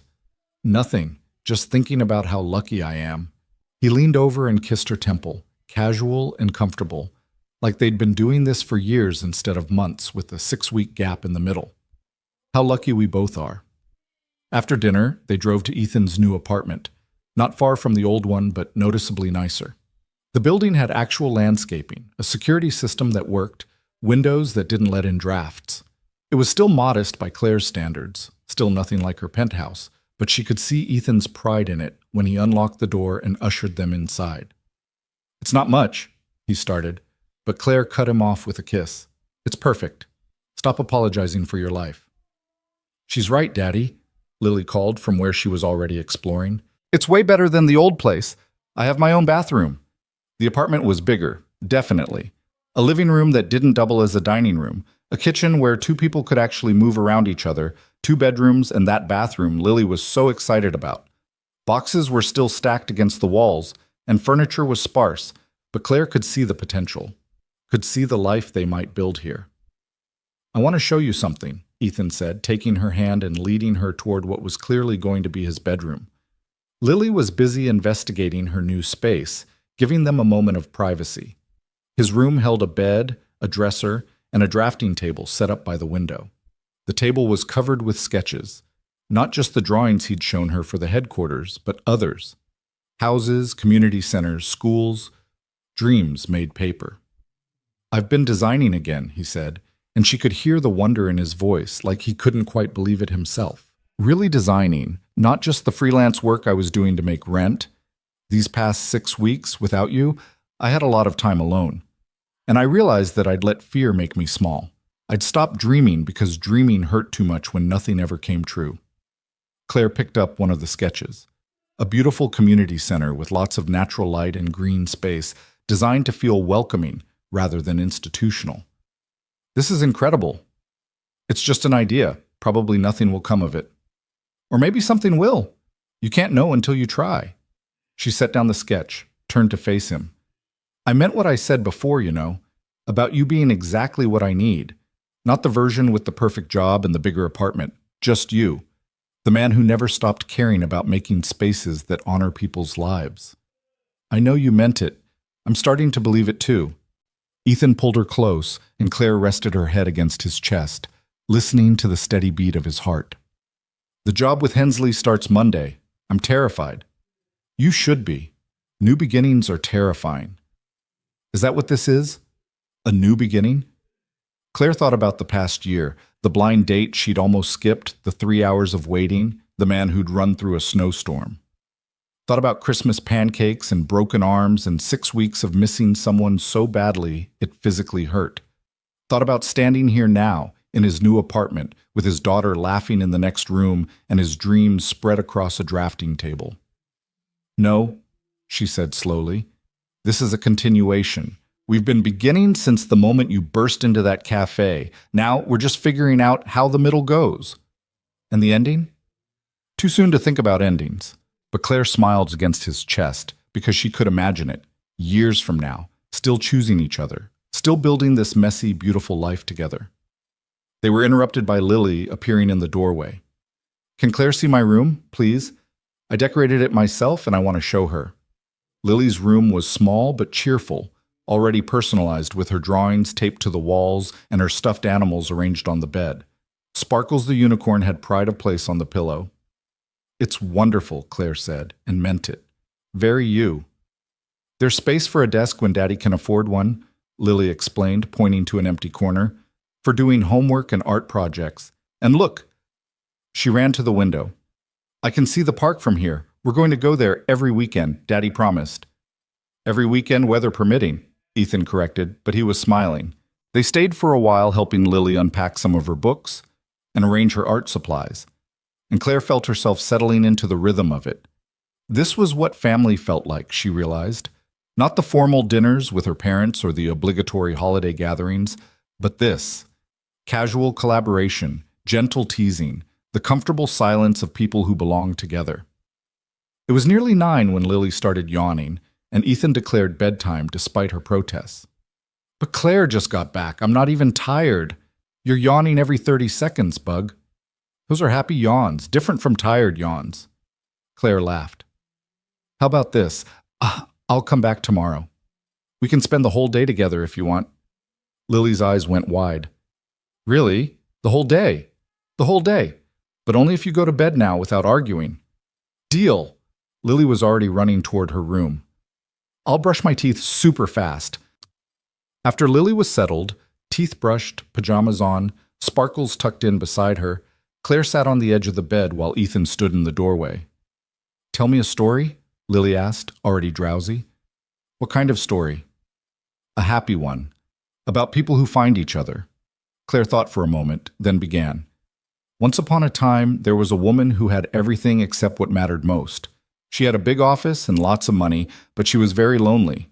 One Christmas Eve, she waited in a cafe for someone she'd never met, hoping maybe this time would be different. Was it different?" Lily's eyes were already closing. "Very different. Because even though the person she was waiting for was very late, he came anyway. He ran through the snow just to see her, and he brought his daughter, who was the smartest, kindest, most wonderful little girl in the world. Is the little girl me? Lily mumbled, half asleep. The little girl is definitely you. Claire brushed hair back from Lily's forehead.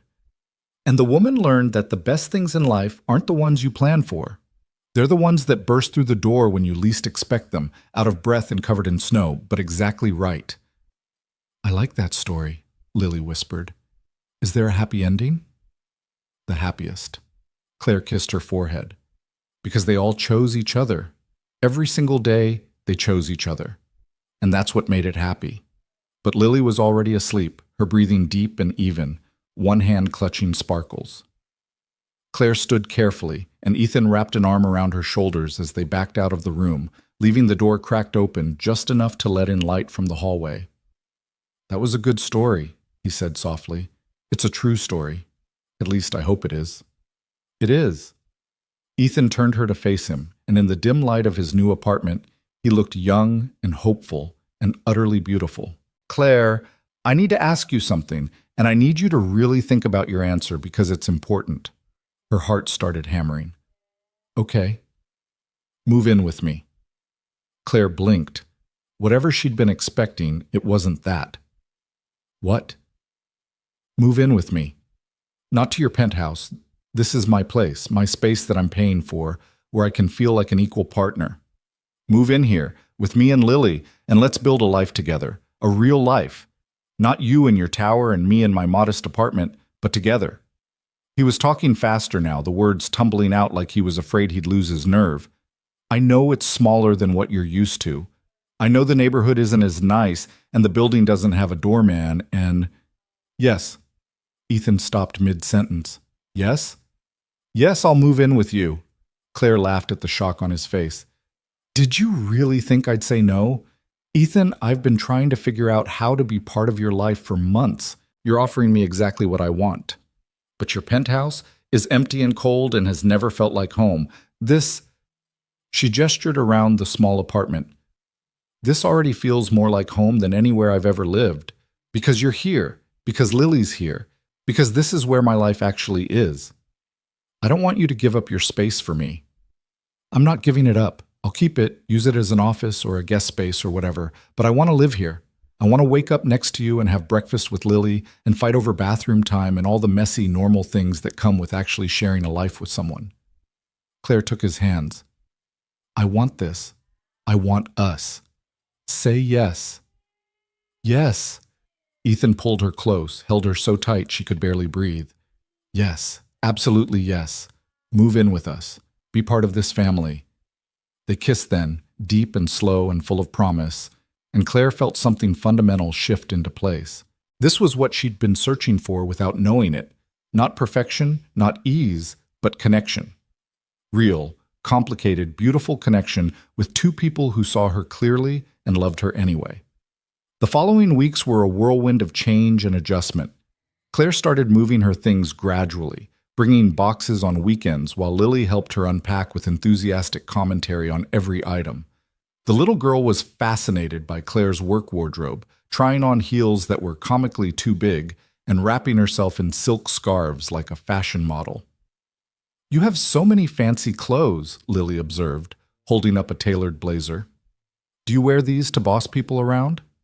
I don't boss people around, Claire protested, but Ethan was laughing from the doorway. You kind of do, actually, very nicely, very professionally, but definitely bossing. I prefer to think of it as leading, Claire said with dignity, but she was smiling too. They had to figure out space.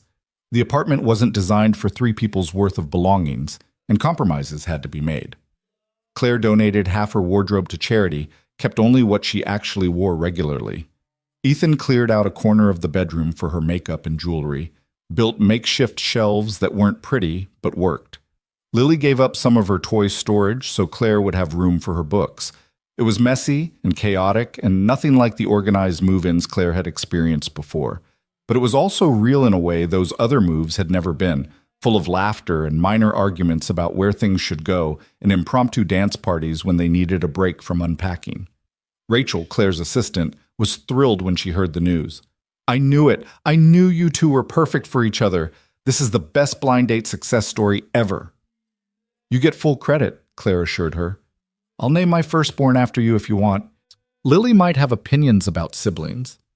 Lily has opinions about everything. It's one of her most endearing qualities.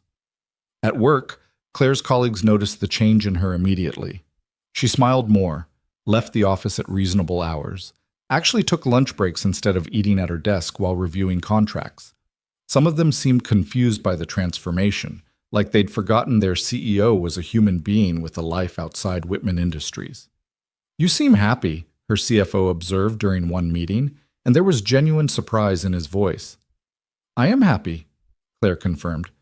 Turns out work isn't the only thing that matters. Who knew? She started bringing Lily to the office occasionally on days when school was closed or childcare fell through. The little girl would set up camp in Claire's office with her coloring books and homework, perfectly content to spend the day drawing while Claire worked. The executive team was charmed despite themselves, softening around this 7-year-old who asked questions about their jobs with genuine interest and shared her snacks without being asked. Your daughter's delightful, the head of marketing said after Lily had spent an afternoon creating elaborate artwork for everyone on the floor. She's my stepdaughter, Claire corrected gently, then paused. Well, she will be officially soon, but she's mine in every way that matters. Because that was the other thing that was becoming clear. Claire wasn't just moving in with Ethan, she was becoming Lily's parent too, taking on all the responsibilities and joys that came with raising a child. It was terrifying and wonderful in equal measure.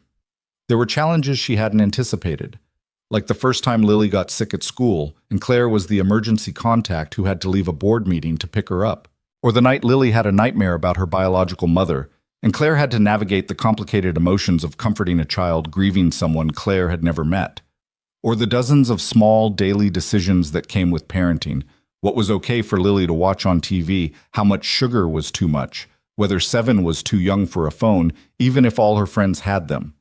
Ethan was patient with her learning curve, never making her feel inadequate when she didn't know the right answer. I've had 7 years to figure this out, he reminded her when she apologized for not knowing Lily's bedtime routine by heart. You're doing great, better than great. You're natural at this. I don't feel natural. I feel like I'm making it up as I go. That's what all parents feel like. Welcome to the club. Claire also had to navigate the delicate balance of supporting Ethan financially without making him feel diminished. She wanted to contribute to rent and groceries and Lily's expenses, but Ethan's pride was still a tender thing, easily bruised. They had long conversations about it, sometimes heated, working out a system that felt fair to both of them. I need to pay my share, Claire insisted. This is my home too now. Our home. It's not charity, it's partnership. But your share based on your income would be 90% of everything, Ethan pointed out. That doesn't feel like partnership either.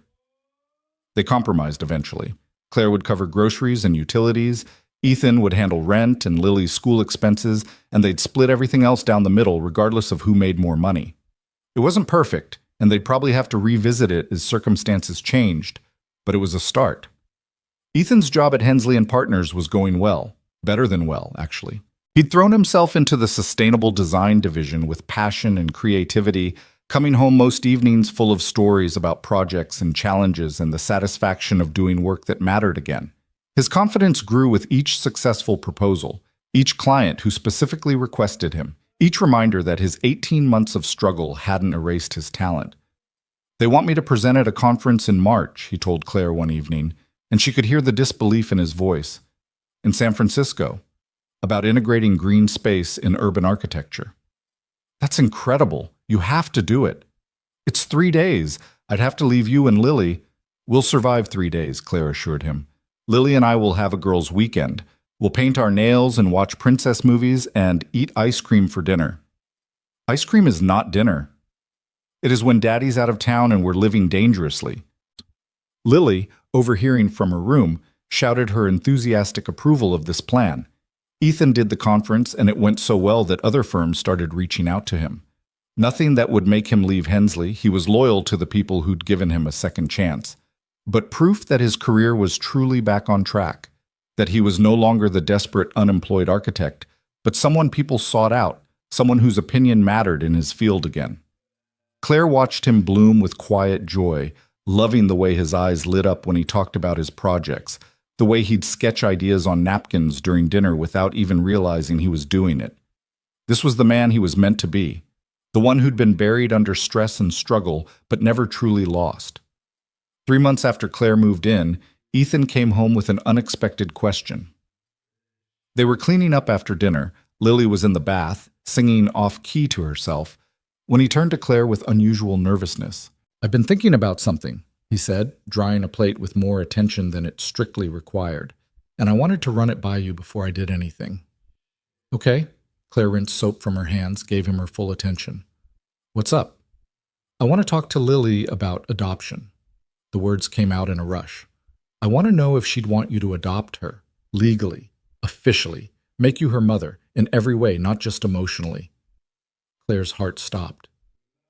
"Ethan, I know we're not married yet. I know technically we've only been together less than a year, but you are her mother in every way that matters. You help with homework and pack her lunches and know her favorite bedtime story. You're the one she asks for when she's scared or hurt or excited. You're her person, Claire, and I think it would mean a lot to her to have that recognized legally." "What about her biological mother?" Claire asked carefully. "Wouldn't this erase—" "Her mother's been gone for 4 years. She has no other family who've expressed interest in custody or even visitation, and Lily barely remembers her." Ethan set down the plate, took Claire's hands. "I'm not trying to erase anything. I'm trying to honor what actually is. And what is that you're Lily's mom. You have been since Christmas morning when you showed up with that star maker and stayed for pancakes." Claire felt tears building. "I love her so much. You know that, right? I love her like she's mine." "Then let her be yours. Let's make it official. Let's be a family for real." They talked to Lily together that night after her bath, sitting on her bed with sparkles between them. Claire's heart was hammering so hard she thought the little girl might be able to hear it. "Lily, we want to ask you about something important," Ethan started. "You know how much Claire loves you, right?" "Of course." Lily looked between them, curious but not worried. "Claire loves me lots. I love her lots too." "Well, we've been thinking," Claire continued, taking over when Ethan seemed too emotional to continue. "Right now your daddy is your only legal parent, but if you wanted, we could change that. I could adopt you, which would make me your mother officially, legally, forever." Lily's eyes went wide. "Like, be my real mom?" "You had a real mom," Ethan said gently. "She loved you very much. This wouldn't erase her or replace her. But Claire is your mom now, in all the ways that matter. This would just make the paperwork match what's already true in our hearts." "Would I call you Mom?" Lily asked Claire. "You could call me whatever feels right. Mom, Mama, Claire. I don't care about the name. I only care about being your family." Lily was quiet for a long moment, thinking with the seriousness she brought to all important decisions. Then she turned to Claire with those enormous brown eyes, so much like her father's. "If you're my mom, does that mean you can't leave? Like, you'd be stuck with me forever?" Claire felt her throat tighten. "Is that what you want? For me to be stuck with you forever?" "Yeah." Lily's voice was small. "Because sometimes people leave. My first mom left, even though Daddy says she didn't want to. And I worry sometimes that you might leave too, because maybe I'm too much or too loud or—" "Stop." Claire pulled her into a fierce hug. "You are not too much. You are exactly perfect, and I'm not going anywhere, adoption or no adoption. But if becoming your mom officially would help you believe that, then yes, absolutely yes. I want to be stuck with you forever." "Really? Really, really? You're one of the best things that ever happened to me, Lily. Being your mom would be an honor." Lily threw her arms around Claire's neck, holding on so tight it almost hurt. "Then yes, I want you to be my mom, for real, and forever." Over Lily's head, Claire met Ethan's eyes and saw them wet with tears. He mouthed, "I love you," and Claire mouthed it back, and they stayed like that for a long moment, the three of them tangled together on Lily's small bed, forming the family they'd chosen to become. The adoption process was lengthy and complicated, involving lawyers and social workers, and more paperwork than Claire had dealt with even in her most complex business mergers. But every form filled out, every interview endured, felt like a step closer to making official what had already been true for months. The social worker who came to evaluate their home was a middle-aged woman named Patricia, who'd probably seen every family configuration imaginable.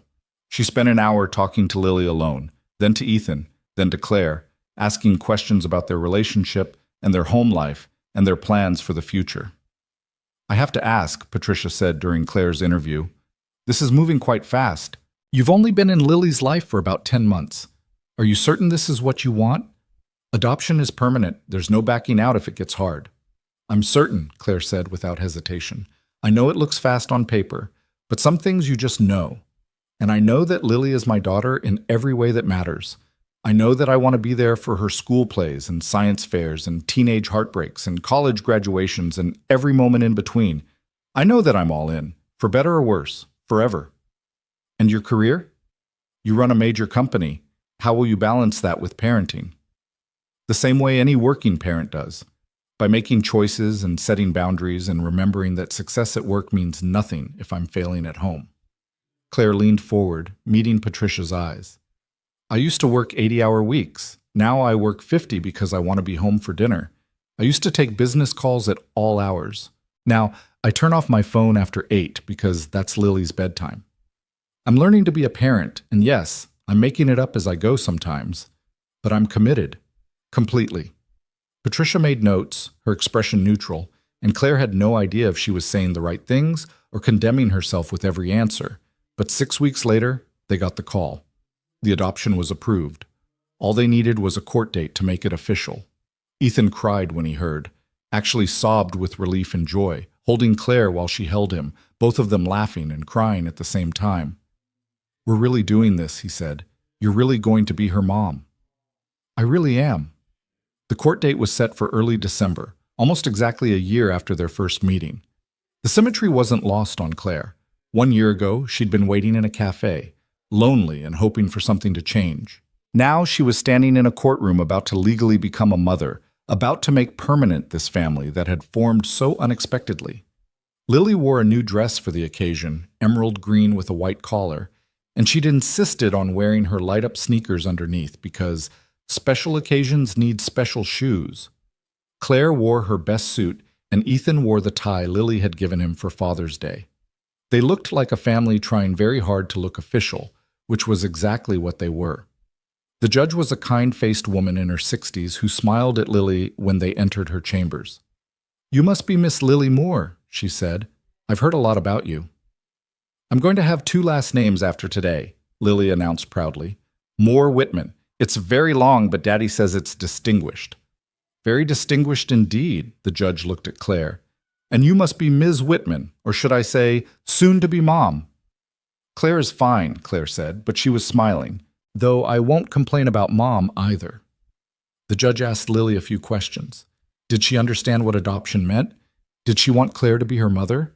Was anyone forcing her to do this? Lily answered each one with the thoughtful seriousness that always made her seem older than her years. "I want Claire to be my mom because she already is," Lily said simply. "This just makes it so everyone knows."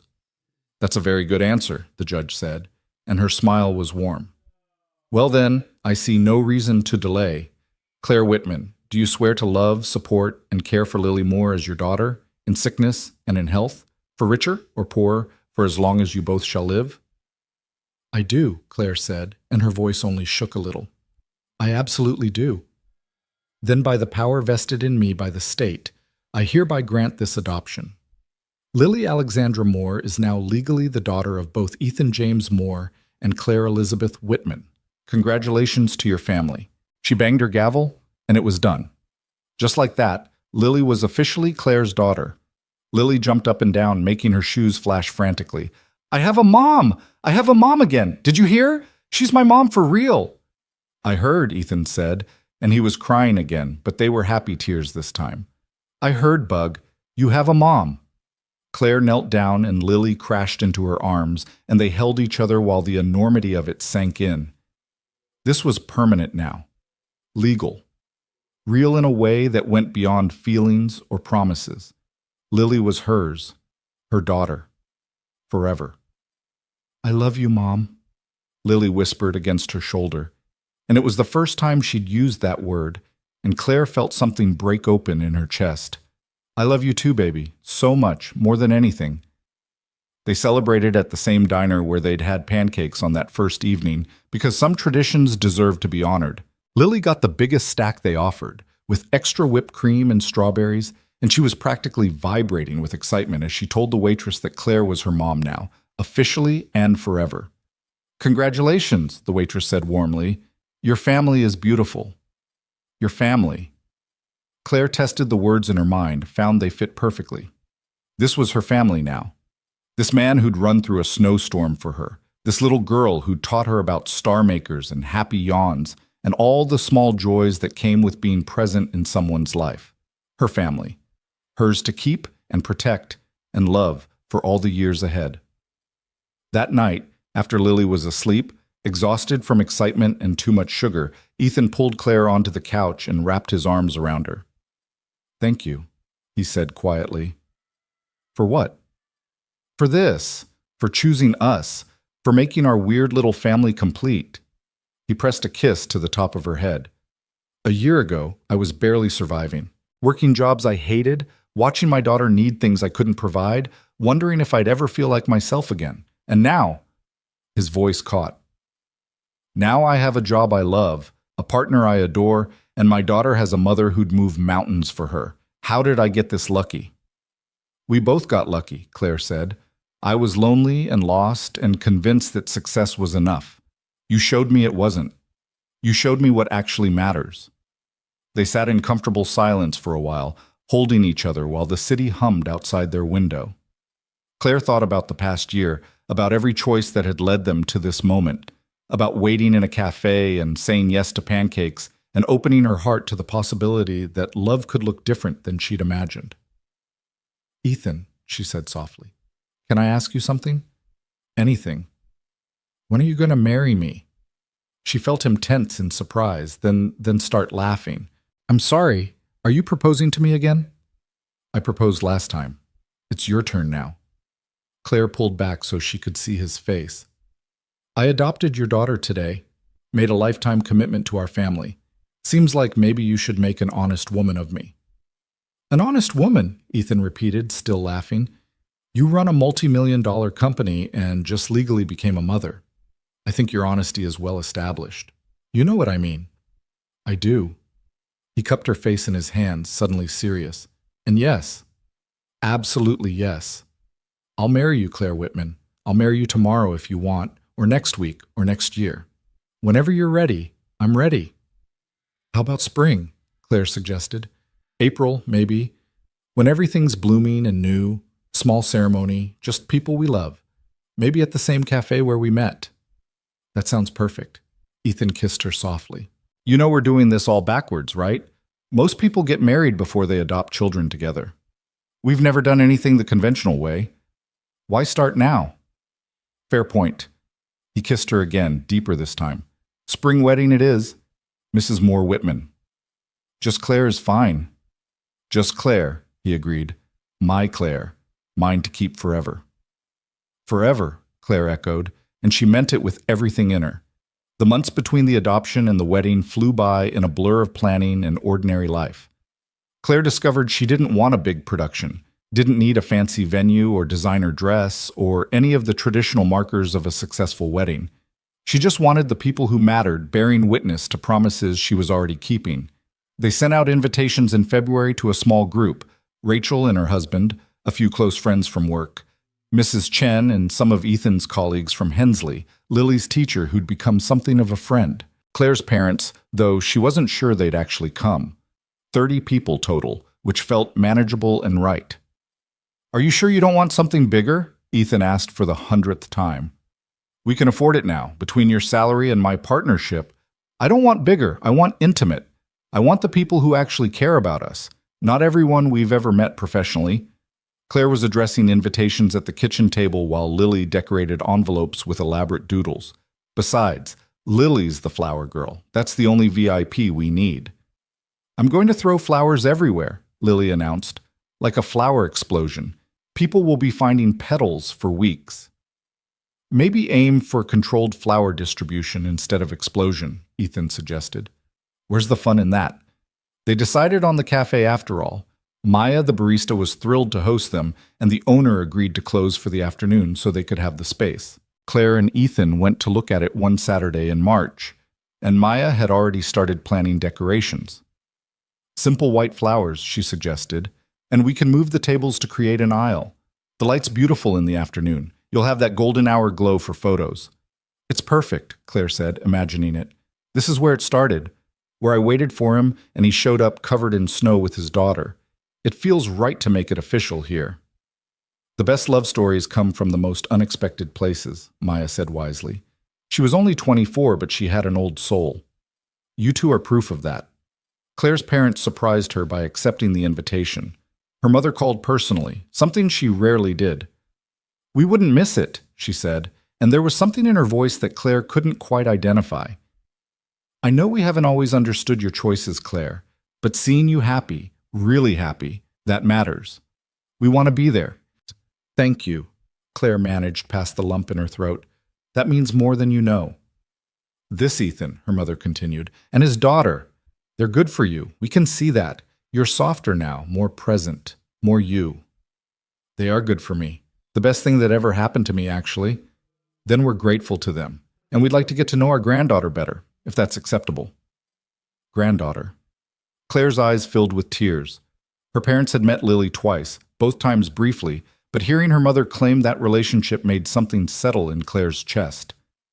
Lily would love that. She's desperate for more grandparents to spoil her. The weeks before the wedding were surprisingly calm. No drama, no cold feet, no last-minute disasters. Just steady preparation and growing excitement and the quiet certainty that they were doing exactly the right thing. Lily was beside herself about being flower girl. She practiced walking slowly and gracefully every day, making Ethan and Claire sit on the couch and watch, while she processed across the living room with solemn dignity. How was that? She'd ask after each attempt. Did I look elegant? Very elegant, they'd assure her. The most elegant flower girl in history. That's what I thought, too. The night before the wedding, Claire's friends threw her a small celebration at a wine bar downtown. Nothing wild. Claire wasn't the bachelorette party type. Just good wine and better conversation with women she'd grown to love over the years. I can't believe you're getting married, Rachel said, refilling Claire's glass. A year ago, you were telling me you were too busy for dating. Now look at you. Husband, daughter, whole new life. Sometimes the best things happen when you stop planning and just let life surprise you, Claire said, and she meant it. Any nerves about tomorrow? None. I'm marrying my best friend and making permanent this family I've already been living with. What's there to be nervous about? What she didn't say was that she'd never been more certain of anything in her life. Not when she'd started her company, not when she'd made her first million, not even when she'd adopted Lily. This felt inevitable, like everything had been leading to tomorrow since the moment Ethan burst through that cafe door. She went home early, before midnight, practically scandalous by bachelorette party standards, and let herself quietly into the apartment. Ethan was still up, reading on the couch, and he smiled when he saw her. You're home early. Wanted to be here. Claire kicked off her heels, collapsed onto the couch beside him. How was guys' night? We played video games and ate pizza. It was very sophisticated. He set down his book, pulled her close. How are you feeling about tomorrow? Good. Really good. She pressed a kiss to his jaw. Ready to make you my husband. You know, tradition says we're not supposed to see each other before the ceremony. When have we ever cared about tradition? Fair point. Ethan kissed her properly then, slow and thorough, like they had all the time in the world. I love you, Claire. Tomorrow and always. I love you too, forever and ever. They stayed up too late talking about nothing important, and when they finally went to bed, Claire lay awake listening to Ethan breathe beside her. Tomorrow, she'd marry this man. Tomorrow their family would be complete in every legal and official way. Tomorrow she'd stand in front of everyone who mattered and promise to choose him every single day for the rest of her life. She couldn't wait. The wedding day dawned bright and clear, unseasonably warm for April. Claire woke early, nerves finally catching up with her, but they were good nerves, the kind that came from anticipation rather than fear. Lily burst into their bedroom at 7, despite Claire's best attempts to sleep in. "It's wedding day! It's wedding day! Wake up!" "We're awake," Ethan groaned, but he was smiling. "How long have you been up, Bug?" "Forever, since like 6. I'm too excited to sleep." They had breakfast together one last time as an almost married family. Pancakes, of course, because some traditions were sacred. Then Ethan took Lily to get ready at Mrs. Chen's apartment, while Claire stayed behind to prepare. Rachel arrived at 10 with Claire's dress and a bag full of makeup and hair supplies. "You ready to become Mrs. Moore Whitman?" "So ready." Claire was practically vibrating with excitement. "Let's do this." The dress was simple but elegant, cream silk, knee-length, fitted without being ostentatious. Claire had bought it off the rack at a boutique Lily had helped her pick out, and it felt perfectly right. Not a wedding gown that would dominate the ceremony, just a beautiful dress for a beautiful day. Rachel did her makeup, natural and glowing, and helped with her hair, which they left down in soft waves. Pearl earrings that had been her grandmother's, no other jewelry. Simple, classic Claire. At 2 o'clock, her phone buzzed. "Ethan, I'm not supposed to text you, but I can't help it. I love you. See you soon." Claire smiled, typed back, "Love you too. Don't be late this time. Never again, I promise." The car ride to the cafe felt surreal. This was really happening. She was really doing this. After years of being alone, of convincing herself that work was enough, she was about to marry the man who'd run through a snowstorm for her and become mother to the little girl who'd taught her about happy yawns. Maya had transformed the cafe into something magical. White roses and lilies everywhere, the tables pushed back to create an aisle down the center, chairs set up in neat rows for their 30 guests. String lights had been added overhead, and the afternoon sun streamed through the windows, casting everything in golden light. Everyone was already there, friends and family, all dressed up, all smiling at her when she walked in. Her parents sat in the front row, her mother already dabbing at her eyes with a tissue. Mrs. Chen was there with Mr. Whiskers. Apparently bringing your cat to weddings was acceptable when the bride specifically requested it. Lily's teacher, Ethan's colleagues, Rachel's husband looking bored but supportive. And at the end of the aisle, standing with the officiant, was Ethan. He wore a navy suit that Claire had never seen before, probably purchased specifically for today, and he was staring at her like she'd hung the moon. His eyes were already wet, and Claire felt her own tears building in response. But first, the flower girl. Lily appeared from a side room, resplendent in a white dress with a pink sash, her light-up sneakers flashing with every step. She walked down the aisle with exaggerated care, dropping rose petals with concentrated precision, and when she reached the front, she gave Claire and Ethan a thumbs up that made everyone laugh. Then it was Claire's turn. She'd considered having her father walk her down the aisle, but it had felt wrong somehow. She'd done this herself, had chosen this life, this man, this family, all on her own. So she walked alone, meeting Ethan's eyes the entire way, watching him mouth, "You're beautiful," as she approached. "Hi," she whispered when she reached him. "Hi," he whispered back. "You came." "I'll always come. I'm very reliable that way." The officiant cleared her throat, smiling at their whispered conversation. "Shall we begin?" The ceremony was short and sweet. Standard vows with a few personal touches. Ethan promising to always run for her, Claire promising to always wait. They'd written their own vows too, which they'd share privately later, but for now, the traditional words felt right. "I, Ethan James Moore, take you, Claire Elizabeth Whitman, to be my lawfully wedded wife, to have and to hold from this day forward, for better or worse, for richer or poorer, in sickness and in health, until death do us part. I, Claire Elizabeth Whitman, take you, Ethan James Moore, to be my lawfully wedded husband, to have and to hold from this day forward, for better or worse, for richer or poorer, in sickness and in health, until death do us part." They exchanged rings, simple bands, nothing flashy, just solid gold that would last forever. Ethan's hand shook as he slid the ring onto Claire's finger, and hers shook too when she returned the gesture. "By the power vested in me," the officiant said, beaming at them, "I now pronounce you husband and wife. You may kiss your bride." Ethan pulled Claire close and kissed her like they were the only two people in the world, And somewhere in the background, Lily was cheering and their guests were applauding, and Claire thought that this might be the happiest moment of her entire life. When they finally broke apart, both breathless and grinning, the officiant had one more announcement. And now, if Lily would join us? Lily practically ran to them, squeezing between Claire and Ethan and taking both their hands. I'd also like to recognize, the officiant continued, that today isn't just about two people becoming married. It's about three people becoming an official family: Ethan, Claire, and Lily Moore Whitman. May your family be blessed with love, laughter, and many years of happiness together. Claire looked down at Lily, who was beaming up at both of them, and felt her heart might burst from fullness. This was everything. The reception was casual and joyful.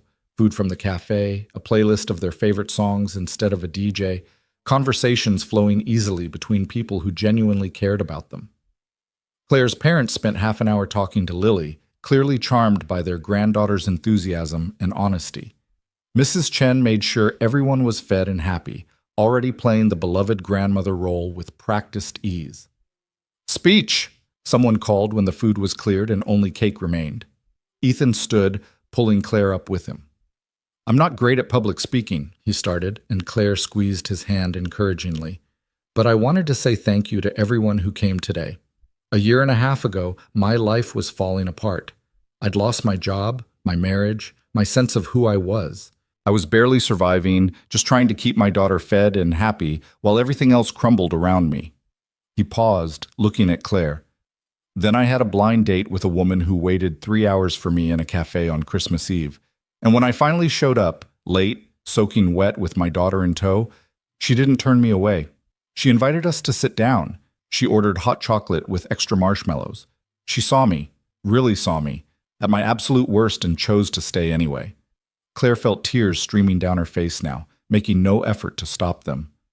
"Claire gave me back myself," Ethan continued. "She reminded me that I was still an architect, still a father, still someone worth loving even when I didn't feel like any of those things. She chose our family when it would have been so much easier to walk away. And today, I get to choose her back. Officially. Forever." He raised his glass. "To Claire, my wife, Lily's mother, the person who waited for us when we didn't know we needed saving, I love you more than words can say." "To Claire," everyone echoed, raising their glasses. Then it was Claire's turn. She'd prepared something, had practiced it in her head a dozen times, but standing here now with everyone looking at her, the prepared words fled. "I was so lonely," she said simply. "Before Ethan and Lily, I was successful and accomplished and absolutely alone. I'd convinced myself that was enough, that I didn't need anything else. But I was lying to myself. I needed this." She gestured between the three of them. "I needed people who saw past the CEO to the person underneath, who made me laugh and challenged me and reminded me that life was about more than quarterly earnings and board meetings." She looked at Ethan, then down at Lily, who was listening with wide eyes. "You both gave me a family I didn't know I was missing. You gave me Christmas pancakes and coloring books and bedtime stories. You gave me purpose beyond profit margins. You gave me love that wasn't conditional on my success or my money or what I could do for you. Just love. Pure and simple and more valuable than anything I've ever earned." Her voice broke. "So thank you for waiting for me to catch up, for running toward me instead of away, for choosing me every day. I promise to choose you back for all the days we have left." There wasn't a dry eye in the cafe. Even her father was wiping his face, and Mrs. Chen was openly sobbing into her napkin. They cut the cake, chocolate with raspberry filling, Lily's favorite, and had their first dance to a song that wasn't particularly romantic, but that Lily loved, so it became their song anyway. Friends joined them eventually, the cafe filling with laughter and music, and the kind of joy that only came from people genuinely celebrating together. As the sun set and the string lights twinkled overhead, and their family and friends celebrated around them, Ethan pulled Claire close. "No regrets?" he murmured into her hair. "Not a single one. You?" "Just that I didn't meet you sooner. Think of all the pancake breakfasts we missed out on." Claire laughed, held him tighter. "We have plenty of time for pancakes, forever's worth, in fact." "Forever," Ethan agreed. "I like the sound of that." Later, much later, After the party had wound down and everyone had gone home and Lily had finally crashed from excitement, Claire and Ethan stood in their apartment, officially married, officially a family in every way that mattered. "I can't believe this is my life," Claire said, still in her wedding dress, not quite ready to take it off and make the day officially over. "Believe it." Ethan came up behind her, wrapped his arms around her waist. "This is our life now. You, me, Lily, together. Forever." "I waited for you," Claire said softly. 3 hours in a cafe, and then months while you figured yourself out. And it was worth every second. You were worth waiting for. "And you were worth running for," Ethan replied. "Worth running through snowstorms and facing my fears and learning to accept help in all of it, every single moment." They stood there in the quiet of their apartment, their home, the place where they'd built this unexpected family, and Claire thought about the journey that had brought them here, about blind dates and broken buses, Christmas pancakes and broken arms, pride and compromise, and learning to love despite fear. It hadn't been easy, it hadn't been simple, but it had been real and honest and absolutely worth it. "Ethan," Claire said softly, "thank you for being late." He laughed against her shoulder. "Thank you for waiting." And somewhere in the next room, Lily slept peacefully, dreaming of flowers and cake and having 2 parents who loved her more than anything in the world. Their family was complete. Their story was just beginning. And Claire couldn't wait to see what came next. Because when you found people worth waiting for, worth running for, worth choosing every single day, well, that was when life finally felt like home. And they all lived happily, messily, beautifully, ever after.